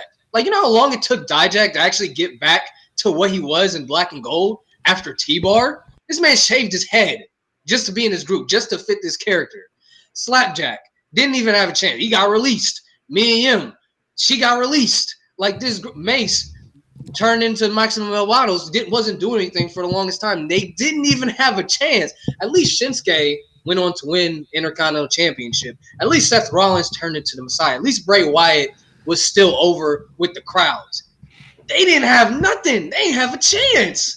Like from the jump, bro, it was over. And then they put Mustafa Ali in there, and it was like, okay, maybe there's something. It was nothing. You know how long it took Ali to get? He had to literally go to NXT to get that back, and then he got released anyway.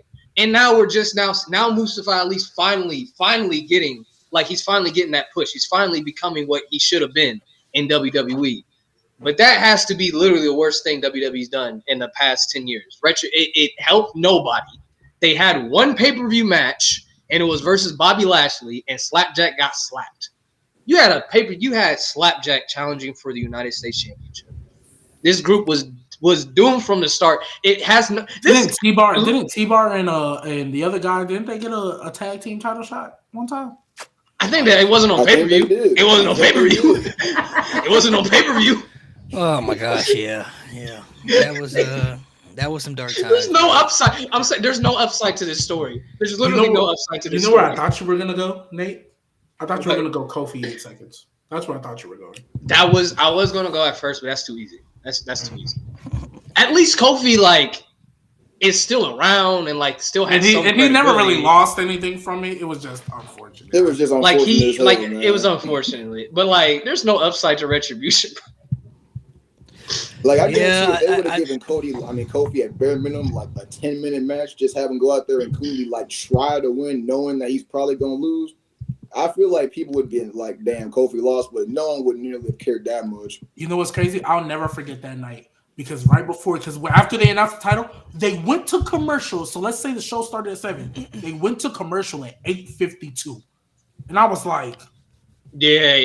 I was like, is there an overrun or something? Why are you going to commercial at 8:52? They came back, it was 8:56. I'm like, yep, 8:56. I remember that. Are they really gonna do that? I swear on everything, I thought someone was debuting. I was like, there's gotta be a debut. Oh yeah, they did. Yeah, Cain Velasquez. That show was the Cain Velasquez. Yeah. I totally forgot.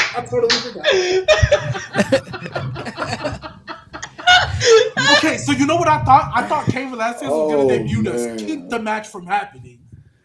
No, I thought Velasquez came in, had one match, looked like trash, and we ain't seen that man. I honestly thought the match wasn't going to happen. I thought okay, somebody's going to interfere because Brock don't wrestle on TV shows. I'm like, something's going to happen. But when that bell rung and he immediately hit it, and when Kofi jumped and he caught him in the F5. I knew it. Yeah, I it said, was GG's. I Like, I said, remember oh it my still to this god. Bro, very I was day, dead. like- I was like, no, they Because I remember no, even they talking to didn't. my homies about it. We was all like, yeah, Kobe's going to lose. But we obviously was like, it's going to be a few minutes.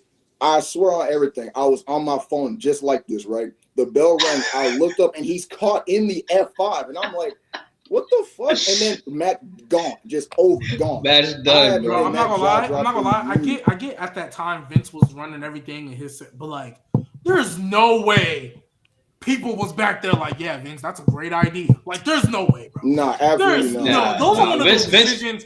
Those are one of those decisions where I've refused to believe in my heart that everybody and their mama wasn't telling him not to do it, and he said, Yeah, You know what his excuse probably was gonna be? It was probably TV time. That's what he's gonna say. Well, we need to cut down TV time. I like literally you just went to commercial. What else happened You on guys that can show? control the commercial. What else happened on that show? I'm pretty sure there was a stupid match you could have cut. No, the opening segment I know was Becky Lynch, The Rock, and Baron Corbin. So that opened the show. It was that. It was that. Yeah, that's episode? that's fine. And they had a ladder match on there. And There was a six-man tag. Shane and Kevin Owens to the ladder match. Yeah, it was like a 6-man tag. I'm not gonna lie. I don't want to sound rude, but like around this time, I don't know for sure, but like knowing how WWE is, there's a women's match you probably could have cut. There's a women's segment you probably could have cut. Bro, they could have put Shane and KO on the pay per view or something, man. You could have had that on the pay per view or something. Yeah, honestly, could have pushed it over to the pay per view. Like the squash was kind of crazy. I'm not gonna lie. That was disrespectful. That was sickening, bro. All right, fellas. Well, you're Mike. Gang, you on mute. I got you. Hit the mute button. Next week we're going to do the spin the wheel draft that we had planned. We had some episodes planned for the PC, and then everything happened. So we're just gonna do the episodes that we already had planned. We're gonna do the spin the wheel draft, and then we're gonna do the Royal Rumble recap after that. Sir, when I play these short Saturday, right? Yeah. When I play these short clips, are they like choppy to y'all on y'all's end, or like they play like on my end? They're perfectly fine. I don't know about that, but my end they're a little out of sync, but it might be my laptop. No, because it's a little laggy on my end, but I don't know when I play them. I didn't know if it was like how they looked to you guys. So that's why I was asking. Like, G, you said it's fine on your end, like it plays like the whole. Yeah, mine it played the whole time, no issues, no nothing. So, Nate, what about you? You said it was a little laggy on my end, but it might be my laptop. So, what about you, Menace? No, it's good on mine. Okay, yeah, well, I'm gonna end it off with this one, and then we're gonna end it off. But spin the wheel draft next week, and then like I said, Royal Rumble recap. It's gonna be a lot to talk about leading up to WrestleMania. Thank you guys for coming through, and this is how we gonna end it off, man. This is how we gonna end it off. We usually end it off with Omos, but today I thought it would be more funnier to do this, so this is how we gonna do it, bro. Surface the coach. Quiet as the Ultimate Warrior speaks. Should I jump off the tallest building in the world? Should I lay on the lawn and let him run over me with lawnmowers? Should I go to Africa and let him trample me with raging elephants? Load the spaceship with the rocket fuel, loaded with the warriors. In my final meeting with the gods from the heavens above, as they spoke to me, dig your claws into my organs, stretch into my tendons, bury your anchors into my bones, for the power of the warrior will always prevail. Come on in, where nightmares are the best part of my day. I live for anger and frustration. Combat is where we'll be. That the Ultimate Warrior is totally out of control.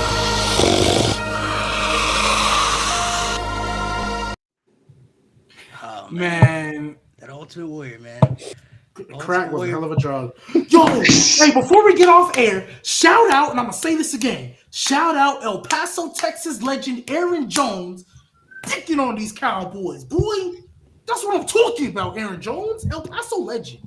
Making them, because for those of you who ain't been to Texas, El Paso, Texas, pretty much everybody there are Cowboy fans.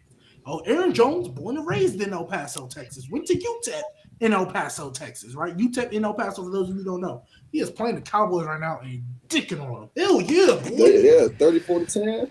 Yes, bro. Dicking on these niggas, man. This is all I've been waiting for the whole season. I've been waiting for this the whole season for these Cowboys to do exactly what they do every year. Bro, I've been telling people, I've been saying, everybody was hyped about the Cowboys. Oh, Dak should be MVP. I'm like, this is all fine and dandy. They said it every year. September, October, and November. But then once December and January come, all of a sudden, they do what they do best. They sell when it matters most. And it ain't even always that fault, but it's just the Dallas Cowboys. It's who they are. And when people pressed me about it, I was so confused. I'm like, guys, this happens every year. Like, I get Stephen A. He made it a meme. But at some point, when it happens year after year after year after year after year, eventually, sometimes people worry too much about how things are being said and how you're talking to them, as opposed to the message that's actually coming out your mouth. So many times people only care about how you say it to them. No, sometimes just listen to what's being said. This is what they do, bro. 33-10 to a team that barely clinched the playoffs last week. They wasn't even in playoff contention like 2 weeks ago. They barely clinched it last week, and they needed a bunch of help to do it. What the Cowboys need, they need C.J. Stroud, man. He on the wrong team, man. He on the wrong Texas team, bro. They need that boy C.J. Stroud. Hey, give that boy the MVP for real. C.J. Stroud is him, man. C.J. Stroud is him, man. C.J. Stroud is him. The Ultimate Warrior promos is crazy, bro. He said, dig into my organs, bro. I said, what? Excuse me, bro. Dig into my organs, bro. Now we're going to end off with this. I tell you, we're going to end off with this one, but this is the last one I'm going to play, and then we out of here.